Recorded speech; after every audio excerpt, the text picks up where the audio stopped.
नमस्कार दोस्तों, कैसे हो आप लोग। आज पूरा मैं 9 क्लास का पूरा मैं चैप्टर कंप्लीट कराऊंगा। 9 क्लास का सिर्फ बिहार दरोगा के लिए मैं टारगेट कर रहा हूँ, क्योंकि बिहार दरोगा में बेसिक कंसेप्ट को अच्छे से क्लियर कर लेना है। और 9th क्लास का पूरा चैप्टर कर लेंगे। जो 4 चैप्टर है ना 9th स्टैंडर्ड में, वो कर लेंगे। जो मेन मेन जरूरत है, हर चीज पूरा नहीं पढ़ना है, जो मेन मेन जरूरत है कम समय में हम लोग पूरा एनसीईआरटी को कंप्लीट कर लेंगे। ऐसे आप लोगों ने एनसीईआरटी पढ़ा होगा, तो मैं एनसीईआरटी की मैं बात कर रहा हूँ। एनसीईआरटी 9th स्टैंडर्ड ठीक है। 9th स्टैंडर्ड टारगेट क्या है? बिहार दरोगा, बिहार दरोगा। देखो, पहला चैप्टर पढ़ना है। एनसीईआरटी का पहला चैप्टर है गांव पलमपुर,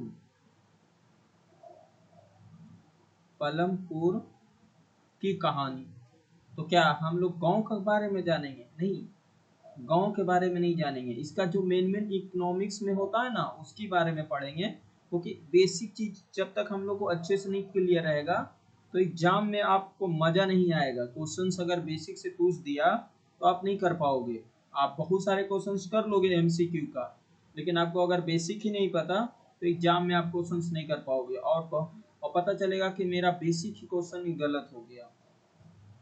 समझ रहे हो आप? ये चैप्टर है। तो देखो, हम लोग इसमें क्या क्या पढ़ेंगे। देखो, इसको आप कहानी के तौर पे पढ़ लेना, लेकिन जो जो मेन मेन चीज है ना, उसको हम लोग फोकस करेंगे।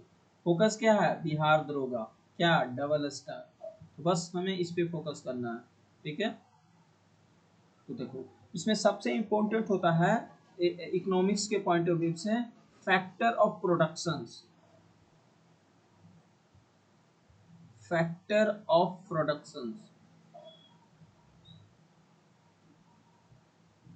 प्रोडक्शंस। फैक्टर ऑफ प्रोडक्शंस मतलब होती है उत्पादन,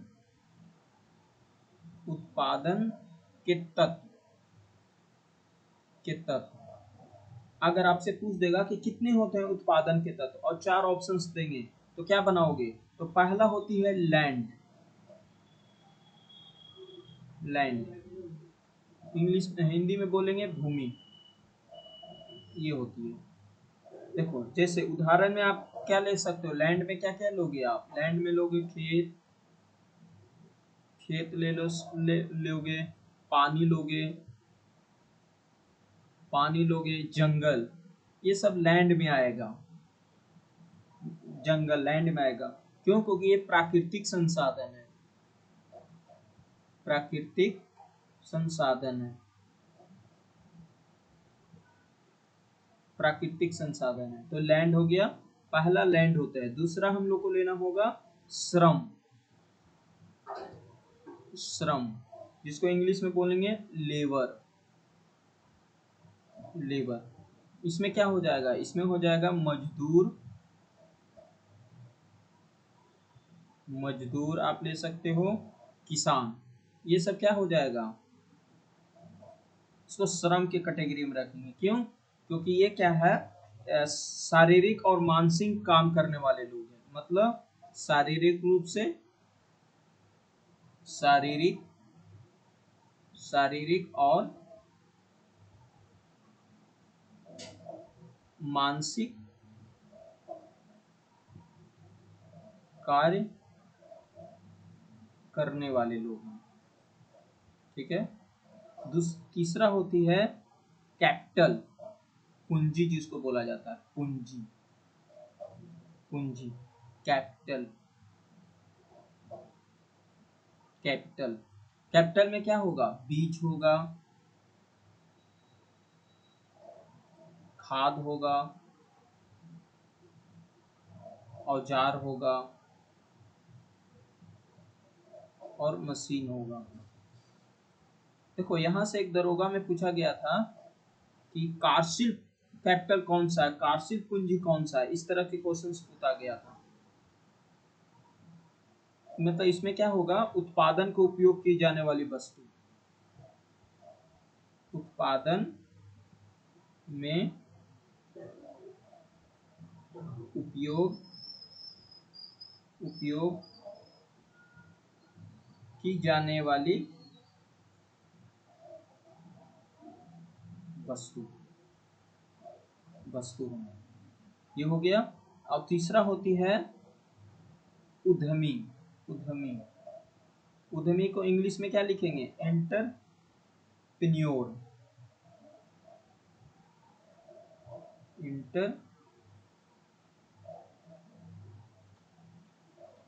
इंटरप्रेन्योर मतलब व्यवसायी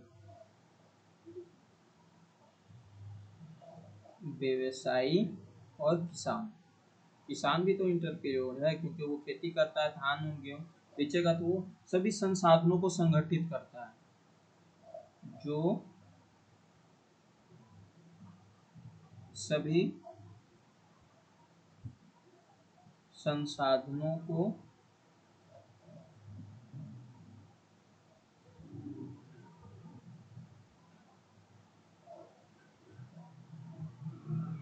संगठित करता है।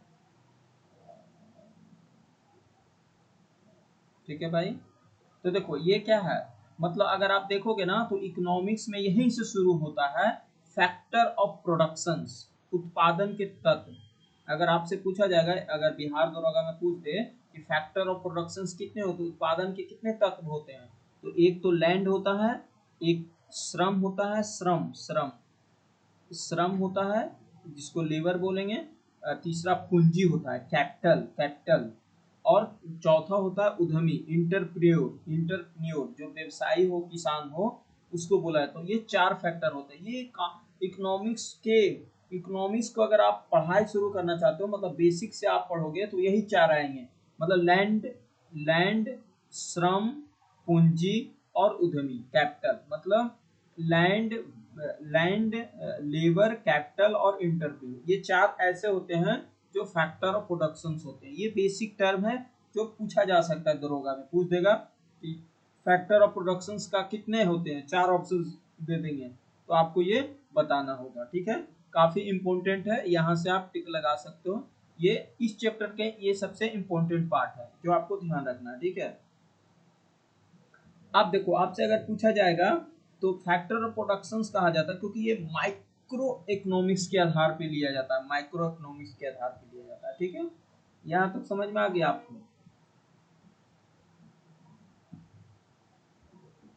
ठीक है, यहाँ तक क्लियर है, ये इंपॉर्टेंट है, आपको ये ध्यान रखना है। ठीक है, तो ये समझ में आ गया होगा। मैं इसको हटाता हूँ, आगे चलते हैं।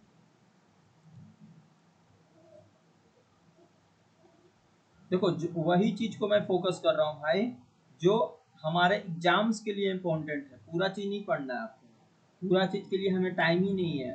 और एनसीईआरटी जब तक आप नहीं पढ़ोगे ना, तब तक आपको संतुष्टि नहीं मिलेगा। जैसे कहा गया ना कि गर्लफ्रेंड से हम बात नहीं करेंगे तो मुझे संतुष्टि नहीं मिलेगा।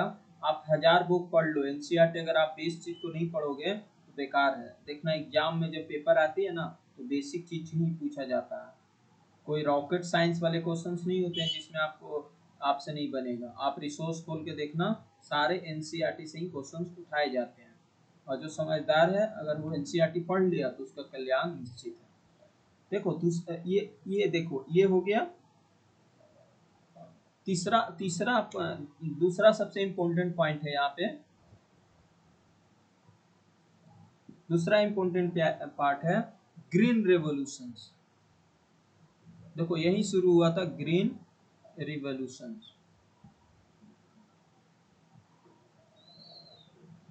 ग्रीन रेवोल्यूशंस, ग्रीन रेवोल्यूशंस पता है? आपसे पूछा जाएगा कि ग्रीन रेवोल्यूशंस कब स्टार्ट किया गया था इंडिया में, तो ग्रीन रेवोल्यूशंस स्टार्ट किया गया था 1960 में। 1960 में शुरू हो गया था ग्रीन रेवोल्यूशंस। और जनरली जानते हो मतलब किस में ज्यादा किया गया था, तो गेहूं और धान धान के लिए ज्यादा किया गया था। ग्रीन रेवोल्यूशंस यहाँ से शुरू हुआ था। तो सबसे इंपॉर्टेंट पार्ट है कि कब शुरू हुआ था, 1960 में, ये ध्यान रखना है। ठीक है, यहाँ तक समझ में आ गया? तो देखो ये 2 पॉइंट्स है ना जो आपके एग्जाम्स के लिए काफी इंपॉर्टेंट है, यहाँ से पूछे जाएंगे क्वेश्चंस। ठीक है, समझ रहे हो आप? जो देखो वही चीज मैं आपको बता रहा हूँ जो एग्जाम्स के लिए इम्पोर्टेंट है। पढ़ना तो बहुत कुछ है लेकिन हमारे पास समय की किल्लत है, समय नहीं है, तो वही चीज हम लोग को ज्यादा पढ़ लेंगे जो एग्जाम्स में हमें इम्पोर्टेंट है, पूछा जाएगा। ठीक है, ठीक है, यहाँ तक क्लियर होना चाहिए आपको। तो हम लोगों ने फैक्टर ऑफ प्रोडक्शंस पढ़ लिया, ग्रीन रेवोल्यूशन कब स्टार्ट हुआ था ये पढ़ लिया, कब हुआ था 1960 में, बस ये आपको जानना है। देखो अब आती है हम लोग को बेरोजगारी, एम्प्लॉयमेंट के बारे में पढ़ना है। देखो एम्प्लॉयमेंट आगे पढ़ेंगे हम लोग, एम्प्लॉयमेंट के बारे में बहुत कुछ पढ़ना है। अगर आप इसके बारे में पढ़ोगे ना तो सबसे ज्यादा आपसे पूछा जाएगा। ठीक है, ठीक है, यहाँ तक क्लियर है? देखो अब आती है हम लोग देखो यहाँ तक समझ में आ गया ना, कितने थे, लैंड हो गया, पूंजी हो गया, ये सब सारे आप लोग को पढ़ना था। ठीक है, यहाँ तक क्लियर? बस यही 2 चैप्टर्स आपको इसमें इम्पोर्टेंट है, और भी थे नहीं, इतना आप पढ़ लोगे ना तो आपके लिए चैप्टर्स एनफ है। सबसे इम्पोर्टेंट है ग्रीन रेवोल्यूशन कब स्टार्ट हुए थे, 1960 में। देखो अब आगे पढ़ना है, दूसरा चैप्टर है,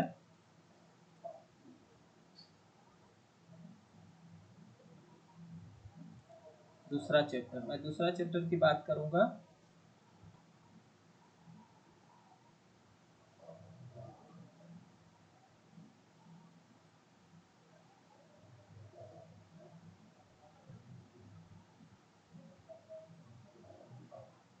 देखो दूसरा चैप्टर है, इम्पोर्टेंट है ये, यहाँ से क्वेश्चन आपसे पूछा जाएगा, बहुत अच्छे अच्छे क्वेश्चन यहाँ से बनेंगे। देखो दूसरा दूसरा चैप्टर है मानव का संसाधन, मानव मानव के संसाधन, मानव के संसाधन, मानव के संसाधन। चैप्टर का नाम है people people people as resource.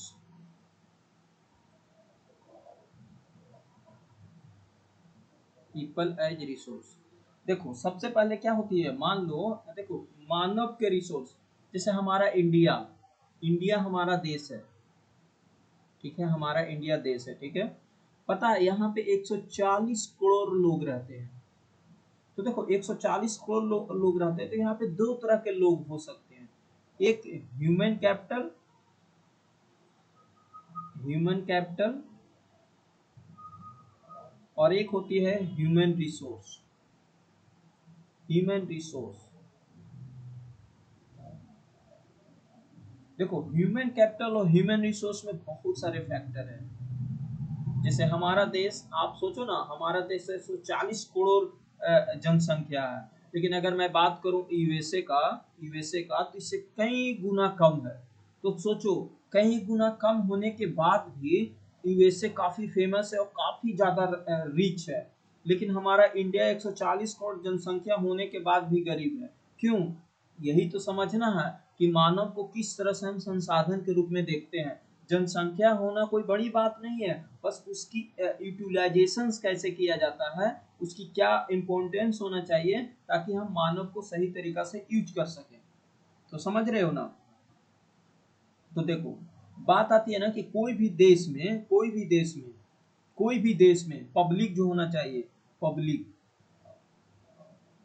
Public क्या होना चाहिए, पब्लिक का पहला टारगेट होना चाहिए कि वो एजुकेटेड होना चाहिए, मस्ट है, एजुकेटेड होना चाहिए, ये बहुत जरूरी है। बिना एजुकेशन का कोई भी देश बेस्ट बेकार है, वो मानव का संसाधन नहीं है, वो क्या हो जाएगा, ह्यूमन कैपिटल नहीं है, ह्यूमन रिसोर्स हो जाएगा।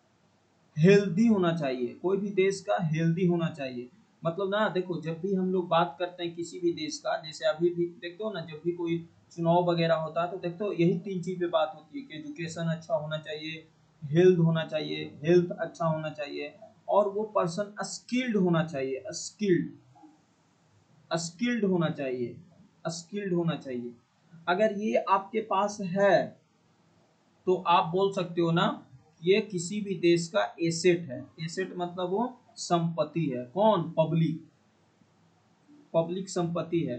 लेकिन हमारे देश में देखते हो ना, हमारे देश में क्या है, एजुकेशन का बहुत ज्यादा कमी है, हेल्थ सिस्टम उतना बेटर नहीं है, लोग स्किल्ड नहीं है। अब सोचो, स्किल्ड नहीं रहेंगे, एजुकेटेड नहीं रहेंगे, हेल्थ नहीं रहेगा तो क्या होगा, वो ह्यूमन कैपिटल नहीं कहलाएगा, ह्यूमन रिसोर्स कहला जाएगा। ह्यूमन रिसोर्स की तरफ बात करेंगे तो सिंपल कह सकते हो ना, जब लोगों की क्षमता, एजुकेटेड, स्किल, हेल्थ बढ़ जाती है तो वो क्या पता है, वो हमारे देश में क्या हो गया, अर्थव्यवस्था में काफी ज्यादा योगदान देते हैं। सोचो ना, अगर आप बहुत अच्छा स्किल्ड इंजीनियर हो तो आपकी सैलरी 5 लाख होगा, तो क्या करोगे आप, गवर्नमेंट को टैक्स दोगे ना, तो फायदा क्या होगा, गवर्नमेंट को भी फायदा होगा। तो इसीलिए इसको बोला जाता है people as resource, people as resource.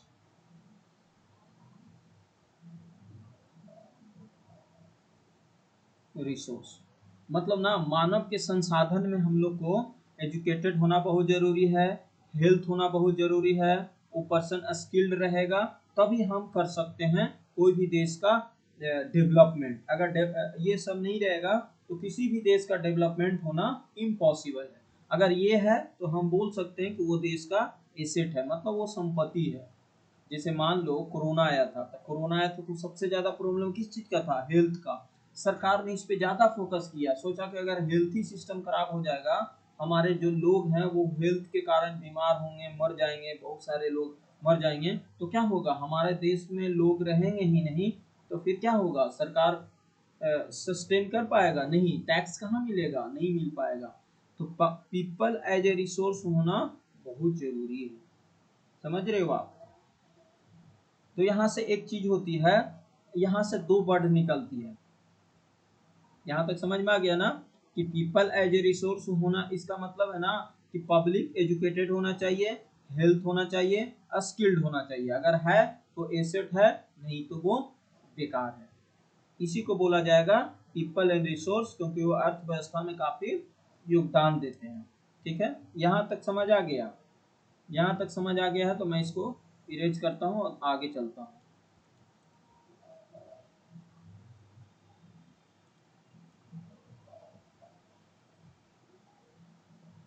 देखो, मैं वही चीज को पढ़ा रहा हूँ जो आपको जरूरी है एग्जाम्स के लिए, क्योंकि एग्जाम में छोटे छोटे क्वेश्चन ही पूछे जाएंगे, ज्यादा बड़ा नहीं पूछा जाएगा। इकोनॉमिक्स में बेसिक्स क्वेश्चन ही पूछे जाएंगे, और 9th स्टैंडर्ड में ज्यादा उतना डीप में नहीं पढ़ना है। जैसे जैसे आप आगे जाओगे ना, तो मैं पूरा 11 12 10th का मैं पूरा एक एक दिन का एक एक पूरा वीडियो में कंप्लीट करा दूंगा।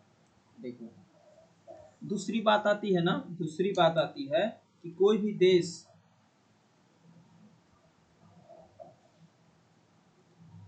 देश का, मान लो दो दो हो सकता है ना। सबसे पहले, कोई भी देश बोझ हो सकता है, जनसंख्या का हो सकती है, बोझ हो सकता है, या उसको हम एसेट मानेंगे। एसेट मानेंगे, एसेट का मतलब संपत्ति, संपत्ति। क्या? जनसंख्या, जो हमारा जनसंख्या है देश का जनसंख्या 140 करोड़ है, 140 करोड़ है। सोचो, ये एसेट के रूप में आप इसको देखना चाहते हो या बोझ के रूप में? बोझ के रूप में मतलब बर्डन। हमारे देश का जो जनसंख्या है ना, वो एज ए बर्डन है या एसेट है, बताओ। देखो, सबसे पहली बात, अगर वो अशिक्षित है, अशिक्षित है, अस्वस्थ है, अस्वस्थ है और बेरोजगार है, बेरोजगार है, तो क्या होगा, वो देश के लिए बोझ है। अगर गरीब है, गरीब है तो भी देश के लिए बोझ है। कैसे भाई, जब गरीब रहेगा तो सरकार को उससे क्या फायदा मिलेगा? सरकार को ही देना पड़ेगा ना, शिक्षा उसको देना पड़ेगा, उसको हेल्थ देना पड़ेगा, उसको स्किल्ड करना पड़ेगा, बहुत सारे चीज करना पड़ता है। जैसे एमबीबीएस डॉक्टर को, जो गवर्नमेंट एमबीबीएस डॉक्टर होते हैं, पता है उसको एमबीबीएस बनाने में सरकार को बहुत खर्चा पड़ती है। एक एमबीबीएस बनाने में सरकार को कई करोड़ रुपया खर्च करना पड़ता है, तब एक एमबीबीएस डॉक्टर बनते हैं। तो सोचो कितना खर्चा पड़ती है, क्योंकि उसको स्किल्ड करना पड़ता है। तो गरीब भी देश के लिए एक बोझ है। आश्रित, आश्रित का मतलब होता है सेल्फ इंडिपेंडेंट। मतलब अगर आप स्किल्ड नहीं हो तो क्या होगा? स्किल्ड नहीं रहोगे तो किसी पे डिपेंडेंट रहोगे।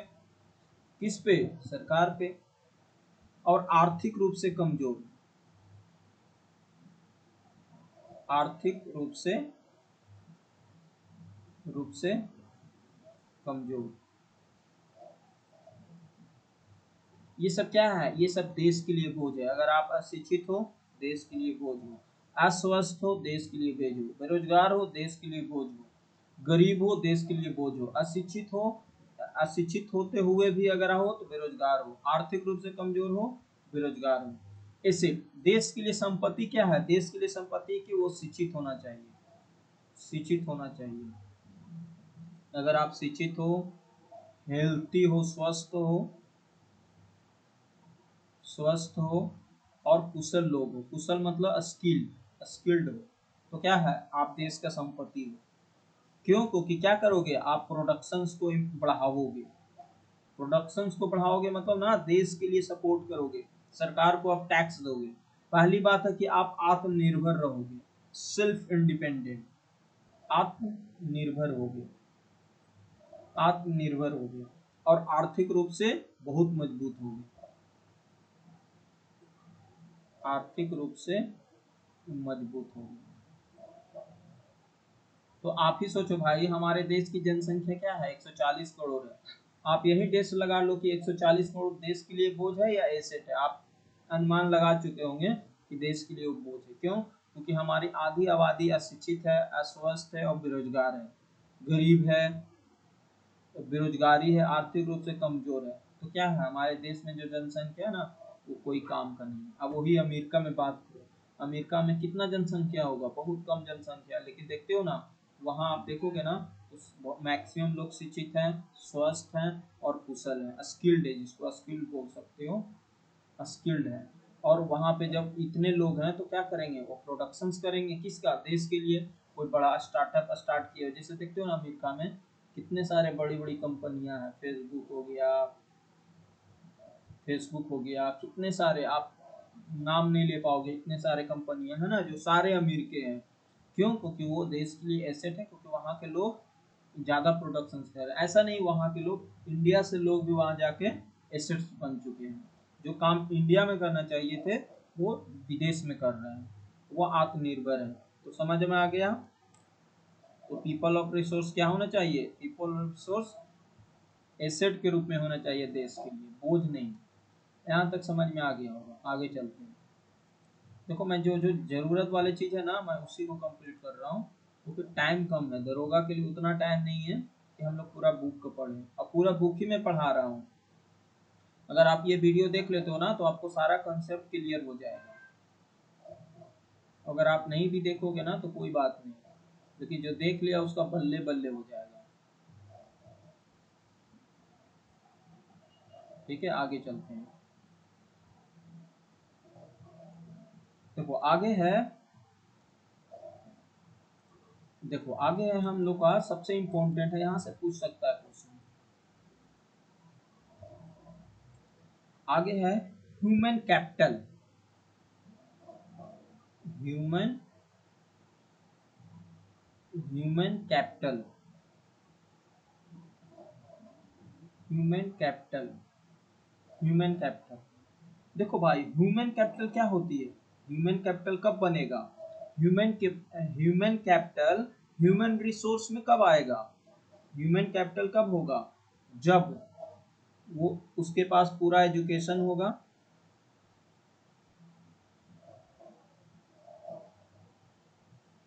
पूरी तरीका से एजुकेटेड होगा,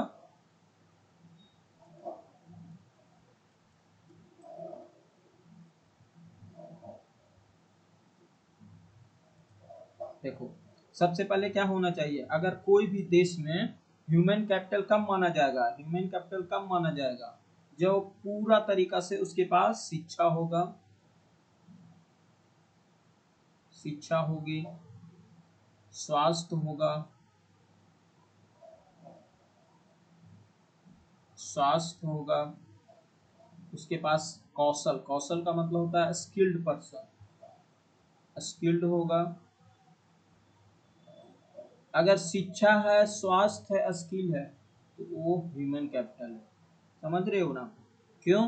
क्योंकि देश के लिए ये काफी जरूरी है। अगर आपके पास शिक्षा रहेगा तो नए नए इनोवेशंस करोगे, नए नए स्टार्टअप करोगे। जैसे मान लो फिजिक्स वाला के एग्जांपल ले रहा हूँ, कितनी बड़ी कंपनी उन्होंने खड़ा कर दिया, 2000 करोड़ का। तो 2000 करोड़ का कर दिया तो क्या देश को फायदा नहीं हुआ? कितने सारे को जॉब मिला, एम्प्लॉयमेंट मिला, शिक्षा की नई क्रांति आई, देश को उससे क्या फायदा हुआ? शिक्षा से कितना क्रांति आया, फीस कम हुई तो गरीब से गरीब लोग शिक्षित हो गए। साथ ही साथ पता है सरकार को बहुत ज्यादा टैक्स मिला, क्योंकि जब वो कंपनी बनी तो मैक्सिमम अमाउंट में सरकार को टैक्स मिला, तो ह्यूमन कैपिटल बना, तो ह्यूमन कैपिटल बना। तो ह्यूमन कैपिटल फॉर्मेशन इसी को कहा जाता है। मतलब अच्छा कॉलेज होना चाहिए, फिर क्या होना चाहिए, स्किल्ड स्किल्ड स्किल्ड पर्सन होना चाहिए। अगर ये सब है तो आप ह्यूमन कैपिटल। देखो, ह्यूमन कैपिटल और ह्यूमन रिसोर्स में क्या होती है, ह्यूमन कैपिटल होनी चाहिए, मतलब ना मैंने क्या बताया, ह्यूमन कैपिटल ह्यूमन रिसोर्स नहीं हो सकता। हमारे देश में 140 करोड़ पब्लिक है, 140 करोड़ पब्लिक है, लेकिन उसमें आप देखोगे ना तो 70% ऐसे लोग हैं जो अशिक्षित हैं, बेरोजगार हैं, अकुशल हैं, किसी तरीका का कोई स्किल नहीं है। तो क्या हो गया, वो ह्यूमन रिसोर्स है, ह्यूमन कैपिटल नहीं है, ह्यूमन रिसोर्स है, ह्यूमन रिसोर्स। और वो देश के लिए क्या है, बोझ है, एसेट नहीं, बोझ है, बोझ। तो किसी भी देश को बोझ बनने से अच्छा है कि ह्यूमन कैपिटल बने। ह्यूमन कैपिटल बनाने के लिए क्या करना होगा, शिक्षा, स्वास्थ्य और कौशल पे ज्यादा फोकस करना होगा। सरकार करे या खुद आपको करना होगा, तभी आप देश के लिए कंट्रीब्यूशन कर सकते हो, नहीं तो नहीं कर पाओगे। स्किल्ड पर्सन होना चाहिए, समझ रहे हो ना? अच्छे कॉलेज होना चाहिए, अच्छे यूनिवर्सिटी, क्या क्या होना चाहिए, अच्छे कॉलेज होना चाहिए, तभी तो आप अच्छे शिक्षित कर पाओगे। आईटी सेक्टर में आपके अच्छे अच्छे इंजीनियर होना चाहिए। वो सारे फैक्टर्स है जिससे आप ह्यूमन कैपिटल फॉर्मेशन कर सकते हो। समझ रहे हो ना? अब देखो, आती है ह्यूमन कैपिटल, तो आपको समझ में आ गया। एक आती है फिजिकल कैपिटल, फिजिकल कैपिटल भौतिक पूंजी, भौतिक पूंजी। भौतिक पूंजी का मतलब समझते हो, physical capital, physical capital. Physical capital का मतलब होता है ना, जो चीज को हम छू सकते हैं, ध्यान से देख सकते हैं, छू सकते हैं, छू सकते हैं। जैसे मशीन क्या है, भौतिक कैपिटल है। भवन भौतिक कैपिटल है। समझ रहे हो ना? ये सब भौतिक कैपिटल है, भौतिक कैपिटल है। तो समझ में आ गया ना, ह्यूमन कैपिटल वो होना चाहिए जिसके पास शिक्षा, स्वास्थ्य, कौशल, स्किल्ड पर्सन सब होना चाहिए, तभी वो देश के लिए क्या हो, एसेट हो सकता है, नहीं तो वो देश के लिए बोझ हो सकता है। आप देखो ह्यूमन कैपिटल में क्या क्या आता है। ह्यूमन कैपिटल में पहला तो एजुकेशन आना चाहिए, एजुकेशन अच्छा होना चाहिए, बहुत अच्छा होना चाहिए। हेल्थ अच्छा होना चाहिए, स्किल्ड होना चाहिए, स्किल्ड होना चाहिए। ये सब क्या है, ये ह्यूमन कैपिटल का फैक्टर है। इसके बिना देश डेवलपमेंट नहीं कर पाएगा। अभी भी हमारे देश में देखते हो ना, जैसे हमारा देश इंडिया, इंडिया में 140 करोड़ पब्लिक रहते हैं, लेकिन देखोगे ना तो यहाँ पे एजुकेशन पे बजट देखोगे तो कैमे नंबर पे आता है, तीसरा या चौथा नंबर पे आता है। मतलब हमारा देश का जो गवर्नमेंट है वो शिक्षा पे पैसा खर्च करना ही नहीं चाहती है। वो क्या करती है, वो शिक्षा को इग्नोर कर देती है। तो देख रहे हो ना, हमारे देश में जब शिक्षा को इग्नोर किया जा रहा है तो देख ही रहे हो कि देश का दशा कितना खराब है। तो इसीलिए कोई भी देश को अगर शिक्षा, स्वास्थ्य और कौशल पे जो देश फोकस कर रहा है वो देश बहुत आगे है, जैसे यूएसए। यूएसए, यूएसए का सबसे बेस्ट एग्जांपल है। यूएसए का हर एक पब्लिक ह्यूमन कैपिटल है। क्यों? क्योंकि उसके पास क्या है? शिक्षा है, स्वास्थ्य और कौशल है। चाहे वो अमेरिका का हो या अमेरिका के बाहर का लोग हो, लेकिन अमेरिका में रह के अपने यूएसए का तो वो कंट्रीब्यूशन कर रहा है ना वो। लेकिन इंडिया में क्या है? इंडिया में 70% लोग जो है ना वो बेरोजगार है। यहाँ पे अधिक से अधिक लोग दूसरे पे आश्रित है, मीन्स गवर्नमेंट पे आश्रित है। तो हम ह्यूमन रिसोर्स हैं, ह्यूमन कैपिटल नहीं। समझ में आ गया? समझ में आ गया? क्यों? क्योंकि हमारे अभी भी हमारे देश में आप देखोगे, जैसे आप देखोगे ना सेंसस 2011 हुआ था, तो 74% हमारा अभी एजुकेशन सिस्टम है। मतलब एजुकेशन 74% ही लोग एजुकेटेड है, 30% को और एजुकेटेड करना होगा। वो भी एवरेज है, ये एवरेज है, एवरेज एवरेज 74% है। जिसमें अगर 82% आप देखोगे तो क्या है? मेल है, मेल मेल 82% है। और फीमेल कितना है? फीमेल मात्र 65% है। सोचो, क्या देश के लिए फीमेल जरूरी नहीं है? जरूरी है। तो देश के लिए जब जरूरी है तो फीमेल 65 है। 65 का मतलब सोच रहे हो, बहुत कम। 35% और शिक्षित होना होगा, क्योंकि आज के जनरेशन में शिक्षा ही नहीं रहेगा तो देश को कैसे आप डेवलप कर पाओगे। तो इसीलिए 65% ही हमारा, आप देखोगे ना जनसंख्या के अनुसार, तो बहुत कम है। तो इसके लिए सरकार को क्या क्या करना चाहिए? शिक्षा पे काम करना होगा, स्वास्थ्य पे काम करना होगा, कौशल पे काम करना होगा, और ह्यूमन रिसोर्स को ह्यूमन कैपिटल में चेंज करना होगा। समझ में आ गया होगा इतना? ठीक है, आगे चलते हैं।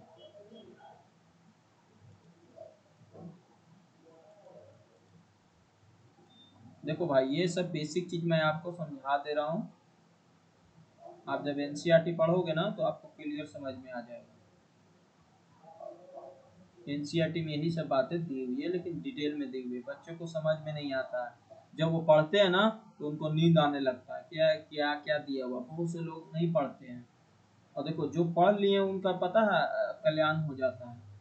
भागते हैं दूसर दूसर बुक के इधर उधर की बात पे। लेकिन मैं क्या ही बोलूँ। देखो, अगर आप सेंसस की बात करते हो, 2011 के सेंसस की बात करते हो, मतलब 2011 का जब सेंसन हुआ था, 2011 का सेंसन हुआ था, तो पता है 2011 का जब सेंसन हुआ था, सेंसन 2011, तो पता है एवरेज जो था, एवरेज जो एजुकेशन लिटरेसी रेट था वो 74% था। 74%। और इसमें भी आप देखोगे ना तो मेल जो है वो 82% है, और फीमेल जो है फीमेल जो है वो 65% है। तो क्या अभी जरूरी है ना एजुकेशन की? कितना जरूरी है? बहुत ज़्यादा जरूरी है एजुकेशन। बहुत ज़्यादा नीड है एजुकेशन की, खास करके इंडिया में। आप देखोगे ना तो केरल, केरल में क्या है? एजुकेशन सिस्टम बहुत अच्छा है। तो देखते हो ना कितना आगे वो है, हर चीज में वो आगे है। समझ रहे हो ना?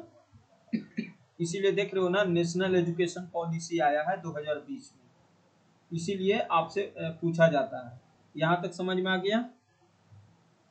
अब आगे चलते हैं।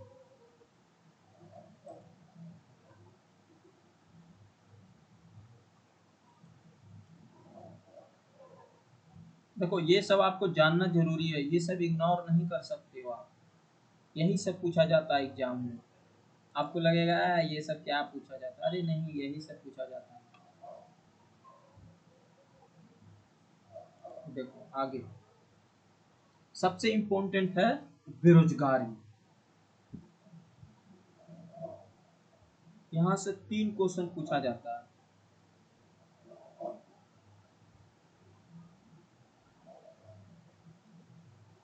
अनएम्प्लॉयमेंट, बेरोजगारी। बेरोजगारी भी क्या आ जाएगा? ह्यूमन रिसोर्स में आ जाएगा, क्योंकि वो क्या है? ह्यूमन कैपिटल नहीं है। क्योंकि जब कोई भी देश में अगर आप बेरोजगार रहोगे तो बेरोजगारी पता है देश के लिए कितना खतरा हो जाती है। बेरोजगारी देश के लिए काफी खतरा है, सरकार के लिए खतरा है। क्योंकि बेरोजगारी से क्या क्या नुकसान है? सब चीज नुकसान होता है। अगर आप बेरोजगार हो तो आपका दिमाग काम नहीं करेगा, बहुत कुछ आप गलत काम कर सकते हो। देश के लिए क्या है? बेरोजगारी में सबसे ज्यादा इम्पोर्टेंट। देखो बेरोजगारी जो होता है ना वो तीन तरीका से हमारे देश में आप देखोगे ना तो बेरोजगारी तीन तरीका से होती है। एक बेरोजगारी जिसको बोला जाता है ओपन ओपन ओपन बेरोजगारी, मतलब ओपन अनएम्प्लॉयमेंट।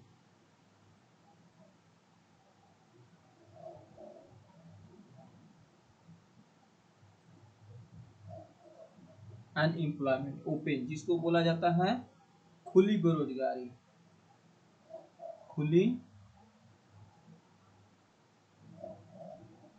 बेरोजगारी। तो खुली बेरोजगारी क्या होती है? खुली बेरोजगारी का मतलब समझ रहे हो ना, काम की तलाश में लोग हैं बट काम नहीं मिल रहा है, मतलब लोग को काम करना चाहते हैं, काम की तलाश में है, काम की आप तलाश में हो बट काम आपको मिल ही नहीं रहा है, काम नहीं मिलता। इसको बोला जाता है सीधा सीधी खुली बेरोजगारी। पता है खुली बेरोजगारी आप देखोगे ना तो सबसे ज्यादा एजुकेटेड पर्सन में होते हैं। जैसे कोई पीएचडी किया है, कोई बीटेक किया है, कोई एमटेक किया है, बहुत सारे लोग हैं, कोई डिप्लोमा किया है, वो चाह रहा है कि मैं एक अच्छा काम करूं लेकिन वो काम मिल ही नहीं रहा, तो उसको बोला जाएगा खुली बेरोजगारी। एक होती है छिपी हुई बेरोजगारी, छिपी बेरोजगारी।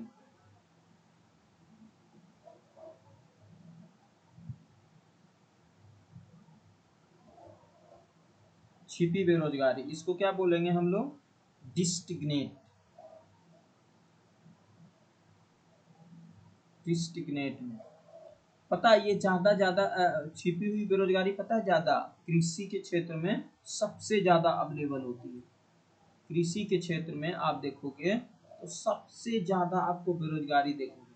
अब छिपी हुई बेरोजगारी का मतलब क्या समझ रहे हो ना, कि अगर आपको काम करने के लिए 4% की जरूरत है और वहां 8% काम कर रहे हैं, 8% काम कर रहे हैं, मतलब 4% एक्स्ट्रा कर रहे हैं, अगर वो 4% काम ना भी करे ना तो भी चलेगा, तो क्या इसको बोला जाता है? छिपी हुई बेरोजगारी, छिपी हुई बेरोजगारी, छिपी हुई बेरोजगारी। दूसरा होती है मौसम बेरोजगारी, मौसमी बेरोजगारी, मौसमी बेरोजगारी।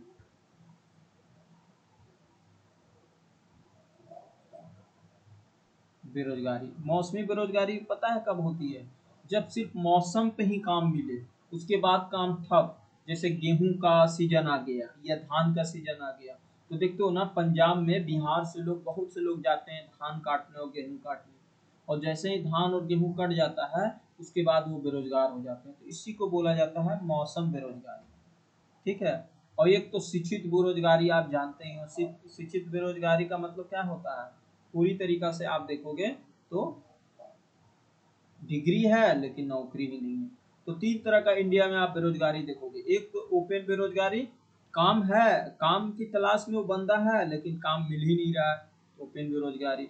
छिपी हुई बेरोजगारी ज्यादा कृषि क्षेत्र में होती है, मतलब ना 4% की जरूरत है, 8% काम कर रहे हैं, अगर वो 4% एक्स्ट्रा कर रहे हैं, अगर वो 4 ना भी करें तो भी काम पे कोई फर्क नहीं पड़ेगा, तो उसको बोला जाता है छिपी हुई बेरोजगारी। मौसमी बेरोजगारी सिर्फ मौसम पे ही काम मिलती है, उसके बाद वो काम नहीं मिलता, तो वो बेरोजगार ही रह जाते हैं। समझ में आया? समझ में आ गया आपको? ठीक है, आगे चलते हैं। देखो ये मैं चैप्टर सेकेंड की मैं बात कर रहा हूँ, ये चैप्टर सेकेंड में पढ़ना है, ऐसा नहीं कि आपको नहीं पढ़ना। देखो 9वीं क्लास में चैप्टर सेकेंड में पढ़ना है बेरोजगारी के बारे में, और आगे भी चैप्टर्स आएंगे उसमें बेरोजगारी, बस यही तीन बेरोजगारी के बारे में पढ़ना, मौसमी बेरोजगारी, खुली बेरोजगारी और छिपी हुई बेरोजगारी। सबसे ज्यादा आपसे पूछा जाता है कि छिपी बेरोजगारी किस क्षेत्र में आता है, तो कृषि के क्षेत्र में सबसे ज्यादा छिपी हुई बेरोजगारी आपको देखने को मिलता है। यहाँ तक क्लियर होना चाहिए आपको। आगे चलते हैं। अगर आप देखोगे ना तो बेरोजगारी का आंकड़ा जो होती है ना वो कौन जारी करता है? नीति आयोग करता है। आप देखोगे ना तो हमारे देश में अभी आप देखोगे ना 2024 के आंकड़ा देखोगे तो 7 से 8% तक आप देखोगे ना तो जॉबलेस है। बहुत ज़्यादा खराब कंडीशन है हमारे देश में। ठीक है, यहाँ तक आपको समझ में आ गया होगा। देखो जो चीज़ मैंने बताया ना वो काफ़ी इम्पोर्टेंट है, आपको ये ध्यान रखना है। मतलब ये बेसिक है, इसको आपको पढ़ना ही पड़ेगा, बिना पढ़े आप नहीं जा सकते हो। समझ रहे हो ना। देखो अब सरकार ने इस पे बहुत सारे गवर्नमेंट इनिशिएटिव कर रहे हैं, जैसे रोजगार में मनरेगा, स्टार्टअप इंडिया, मुद्रा योजना, ये सब आ रही है ना। तो आप सब हम लोग आगे पढ़ेंगे उसको पूरी तरीका से। ठीक है, यहाँ तक समझ में आ गया ना आपको। तो अगर आप देखोगे ना तो जो बेरोजगारी का आंकड़ा होती है, आपसे पूछा जा सकता है कि बेरोजगारी का जो आंकड़ा होती है वो कौन जारी करता है। तो बेरोजगारी का जो आंकड़ा होती है ना वो नीति आयोग ही जारी करता है।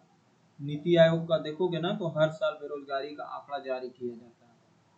ठीक है, यहाँ तक क्लियर हो गया होगा। आगे चलते हैं। देखो थर्ड चैप्टर पढ़ना है हम लोग को, यहाँ तक हो गया। देखो मैंने सेकेंड चैप्टर तक कंप्लीट करा दिया। थर्ड चैप्टर देखो पढ़ते हैं। देखो अभी तक 2 चैप्टर हम लोगों ने कंप्लीट करा दिए, इसमें मात्र 4 ही चैप्टर पढ़ना, तो टेंशन आपको नहीं लेना है। देखो अगला चैप्टर है प्रॉपर्टी। देखो इसी से रिलेटेड है, मतलब बेरोजगारी से। आगे का चैप्टर है निर्धनता। निर्धनता एक चुनौती।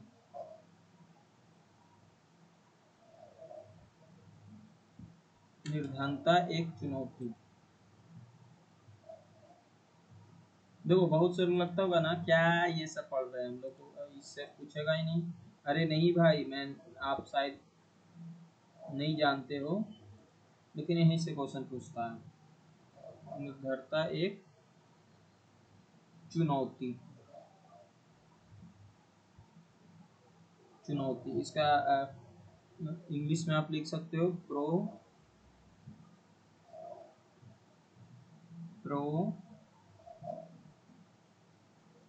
Property as a challenge.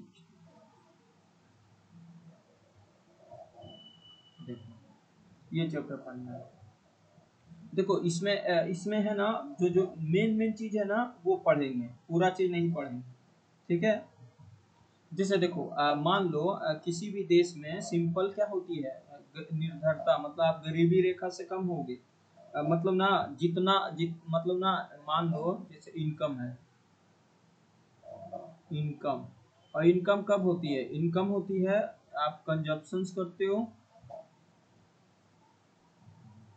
Consumptions करते हो और एक्सपेंडिचर करते हो। एक्सपेंडिचर करते हो, कंजप्शंस और एक्सपेंडिचर। मतलब ना कंजप्शंस की जगह पे आप सेविंग लिख दो, ये सेविंग। ये दोनों मिला के ही तो इनकम बनता है। मतलब आप देखोगे ना तो कोई भी देश का जो होती है, आप मतलब ना आप मतलब कोई भी व्यक्ति जो कंजप्शन और एक्सपेंडिचर से नीचे है वो एक गरीब व्यक्ति है। समझ में आ रहा है आपको। और ये आप देखोगे ना तो इसका भी नीति आयोग भी जो मतलब ना आयोग जो है मल्टीनेशनल प्रॉपर्टी इंडेक्स से मापी जाती है। कौन मापता है, नीति आयोग मापता है। नीति आयोग मतलब यहाँ पे देखो ये बहुत इंपॉर्टेंट है, इस नोट कर लो आप। भारत में भारत में भारत में अब निर्भरता निर्भरता केवल केवल आय से नहीं। अगर आपके पास इनकम है तो आप ऐसा नहीं कि इनकम बहुत ज्यादा है तो आप गरीब नहीं हो, गरीब हो। आय से नहीं, आय से नहीं बल्कि बल्कि नीति आयोग ये मेजर करता है। नीति आयोग, नीति आयोग पता है। नीति आयोग के किस मेजर में करता है? मल्टी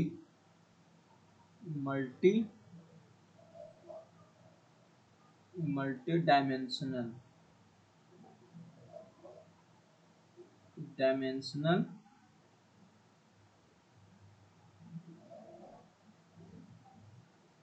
प्रॉपर्टी इंडेक्स से मापी जाती है।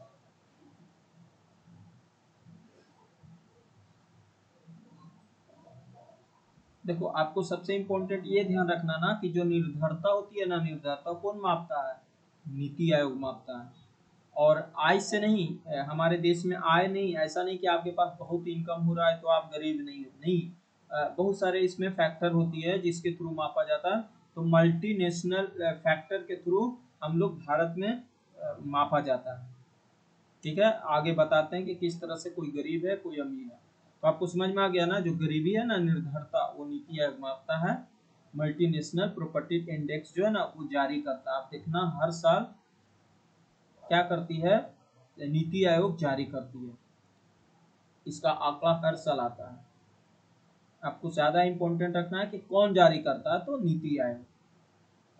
उसका टारगेट है मल्टीनेशनल। अगर आपके पास बहुत ज्यादा इनकम हो रही तो भी आप गरीब नहीं हो। ऐसा नहीं कि आप बहुत पैसे वाले हो तो मतलब आपका इनकम बहुत ज्यादा है तो आप गरीब नहीं हो, ऐसा नहीं है।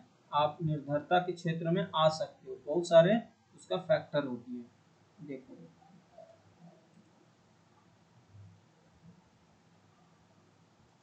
देखो दूसरा है, देखो निर्धरता का आधार होती है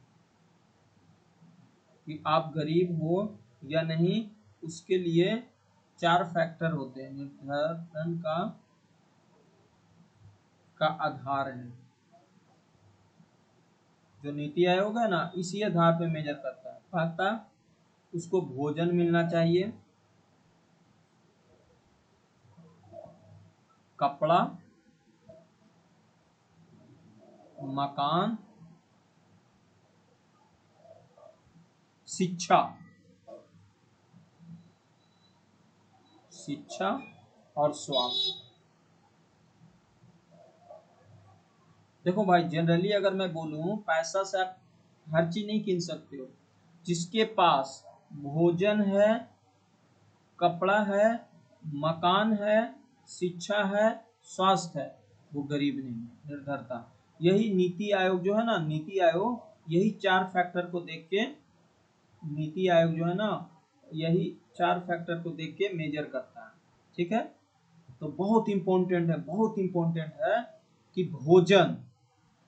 भोजन उसको मिलना चाहिए, उसको कपड़ा मिलना चाहिए, उसको मकान मिलना चाहिए, उसको शिक्षा मिलना चाहिए और उसको स्वास्थ्य मिलना चाहिए। यही निर्धारण करता है कि वो एक गरीब है या नहीं। अगर इतना मिल रहा है तो वो गरीब नहीं है। ठीक है, समझ रहे हो ना?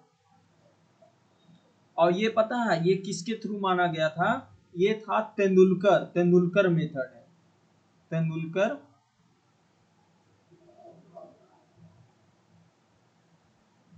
तेंदुलकर मेथड के थ्रू। तो आपसे पूछा जाता है कि तेंदुलकर आंकड़ा क्या है, तो गरीबी को मेजरमेंट करने के लिए नहीं बोला जाता है कि तेंदुलकर आंकड़ा क्या है, तो तेंदुलकर मेथड जो है ना वो गरीबी को मेजर किया जाता है। पता है ये क्या किया था?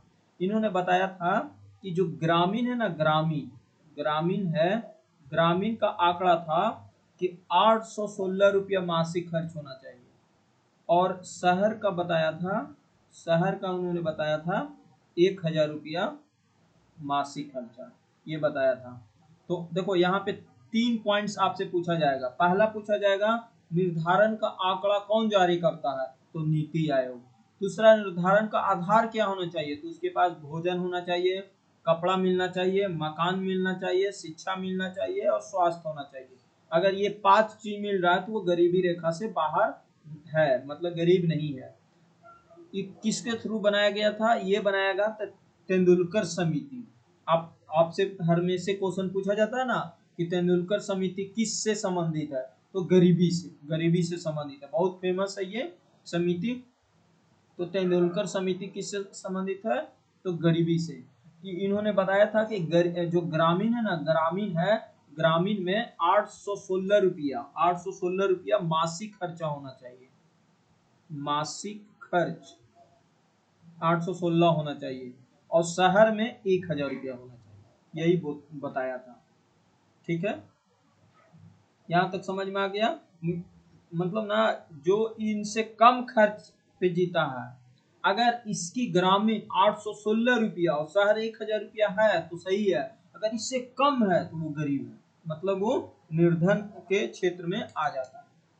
ठीक है, यहाँ तक क्लियर, यहाँ तक क्लियर होना चाहिए। आगे देखो, आगे इन्होंने और बहुत कुछ बताया था। देखो ये सब छोटी छोटी बात है ना, अगर आप पढ़ लेते हो तो आपका कंसेप्ट क्लियर हो जाएगा। देखो मैं 9th क्लास में ये सब पढ़ना, अभी आपको तो 9th 10th 11th 12th पढ़ना, तो देखो आप बेसिक चीज पढ़ लोगे तो आगे के चैप्टर जो पढ़ोगे तो उसमें तो कंसेप्ट क्लियर रहेगा, तो आसान होगा ना पढ़ने में। देखो आगे आगे है, देखो इन्होंने प्रॉपर्टी लाइन दिया था, प्रॉपर्टी लाइन दिया था। इन्होंने प्रॉपर्टी लाइन दिया था,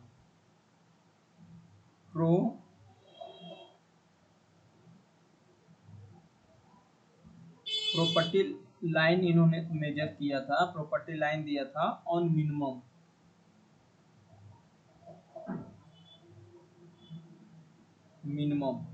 ऑन मिनिमम क्या किया था इन्होंने बोला था कि शहरी जो होती है, शहरी इलाका मतलब जो ग्रामीण इलाका है, ग्रामीण इलाका में बताया था कि 2100 कैलोरी होना चाहिए, 2100 अर्बन का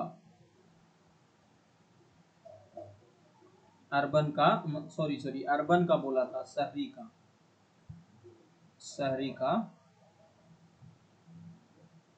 का 2100 बोला था और 2400 बोला था रूरल का,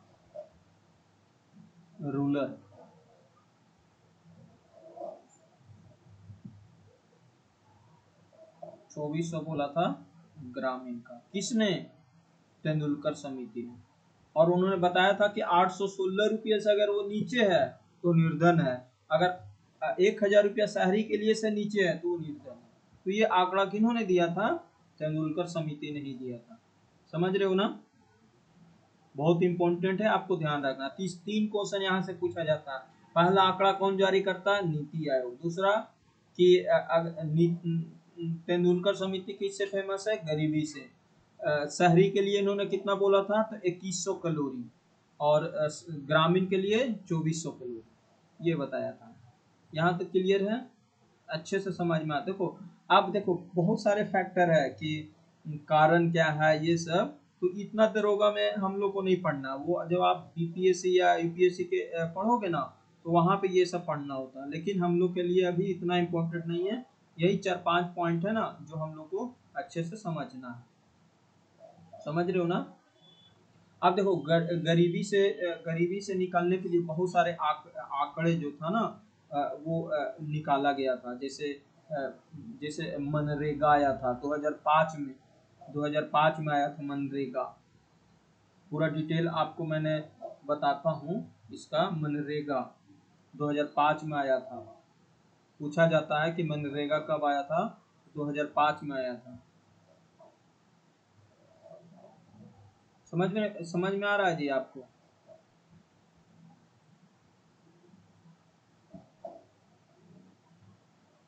समझ रहे हो ना? तो देखो भारत सरकार ने देखो इससे चुनौतियों को पास करने के लिए इन्होंने बहुत सारे मतलब ना स्कीम निकाला। देखो एक एक स्कीम को हम लोग पढ़ते हैं।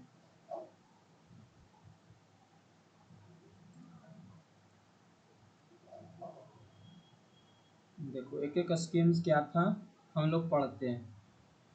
ओके, ये क्वेश्चंस आपसे एग्जाम्स में पूछे जाएंगे। देखो एनसीईआरटी का एक एक लाइन आपको पढ़ लेना है, वहीं से क्वेश्चंस पूछा जाता है, ये आप जान लेना। देखो पहला पहला क्या है?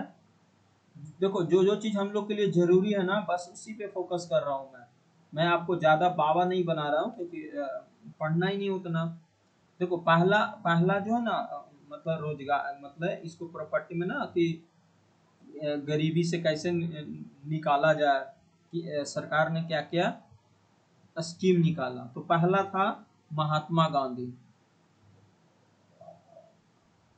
महात्मा गांधी, महात्मा गांधी ग्रामीण ग्रामीण रोजगार, रोजगार। इसको शॉर्ट में क्या बोला जाता है? मनरेगा। मनरेगा, मनरेगा। इसमें क्या बोला गया था कि हर ग्रामीण को, मतलब हर ग्रामीण को, ग्रामीण परिवार को न्यूनतम 100 दिन का काम मिलना चाहिए। ठीक है, 100 दिन का काम मिलना चाहिए। पता है, ये स्टार्ट हुआ था 2005 में, ये ध्यान रखना। ठीक है, देखो लागू तो हुआ, देखो मतलब ना प्रारंभ हुआ 2005 में, लेकिन इसको पूरी तरीके से लागू कर दिया गया 2006 में। ठीक है, मतलब ना काम का अधिकार था, राइट टू वर्क पे। इसमें ये बोला गया था कि कम से कम 100 दिन का गारंटी रोजगार मिलना चाहिए, और वो भी जो मिलना चाहिए, जो काम करेंगे ना उसको खाता में पैसा जाना चाहिए पूरी तरीका से। इससे क्या हुआ ना कि जो महिला थे, ग्रामीण वाले महिला थे, उनको कम से कम 33% रोजगार मिला। अच्छा हुआ, बहुत मतलब हुआ। अब आप देखो इसको लिंक कैसे कर सकते हो, तो पता है हमारे संविधान में अनुच्छेद 41 जो है वो डीपीएसपी में है ना, डीपीएसपी में बोला गया है कि हमें रोजगार मुहैया कौन कराएगा? राज्य सरकार कराएगी। तो ये अनुच्छेद 41 में बोला गया। तो इसके थ्रू महात्मा गांधी ग्रामीण रोजगार अधिनियम भारत सरकार ने लाया। ये केंद्र सरकार का रोजगार है, लेकिन यहाँ पे राज्य सरकार ने भी अनुच्छेद 41 के तहत काम का अधिकार, नहीं बोला गया है, काम का अधिकार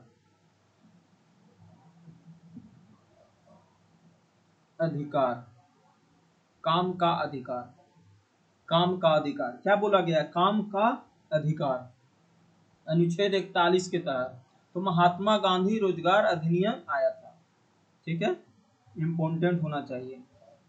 महात्मा गांधी ग्रामीण रोजगार, देखो दूसरा आया था, दूसरा था प्रधानमंत्री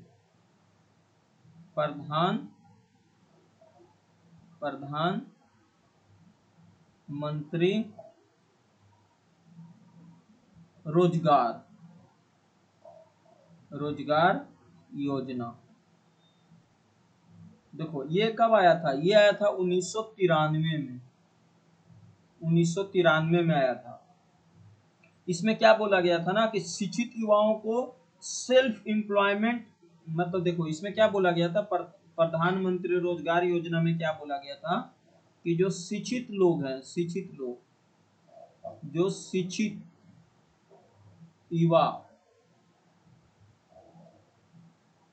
युवाओं को सब रोजगार करना,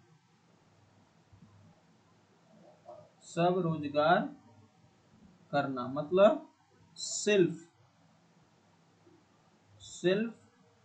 एम्प्लॉयमेंट मुहैया कराना। मतलब सेल्फ एम्प्लॉयमेंट के लिए पता क्या करना? ऋण देना। सरकार ऋण देगी, भारत सरकार ऋण देगी और उसको ट्रेनिंग देगी,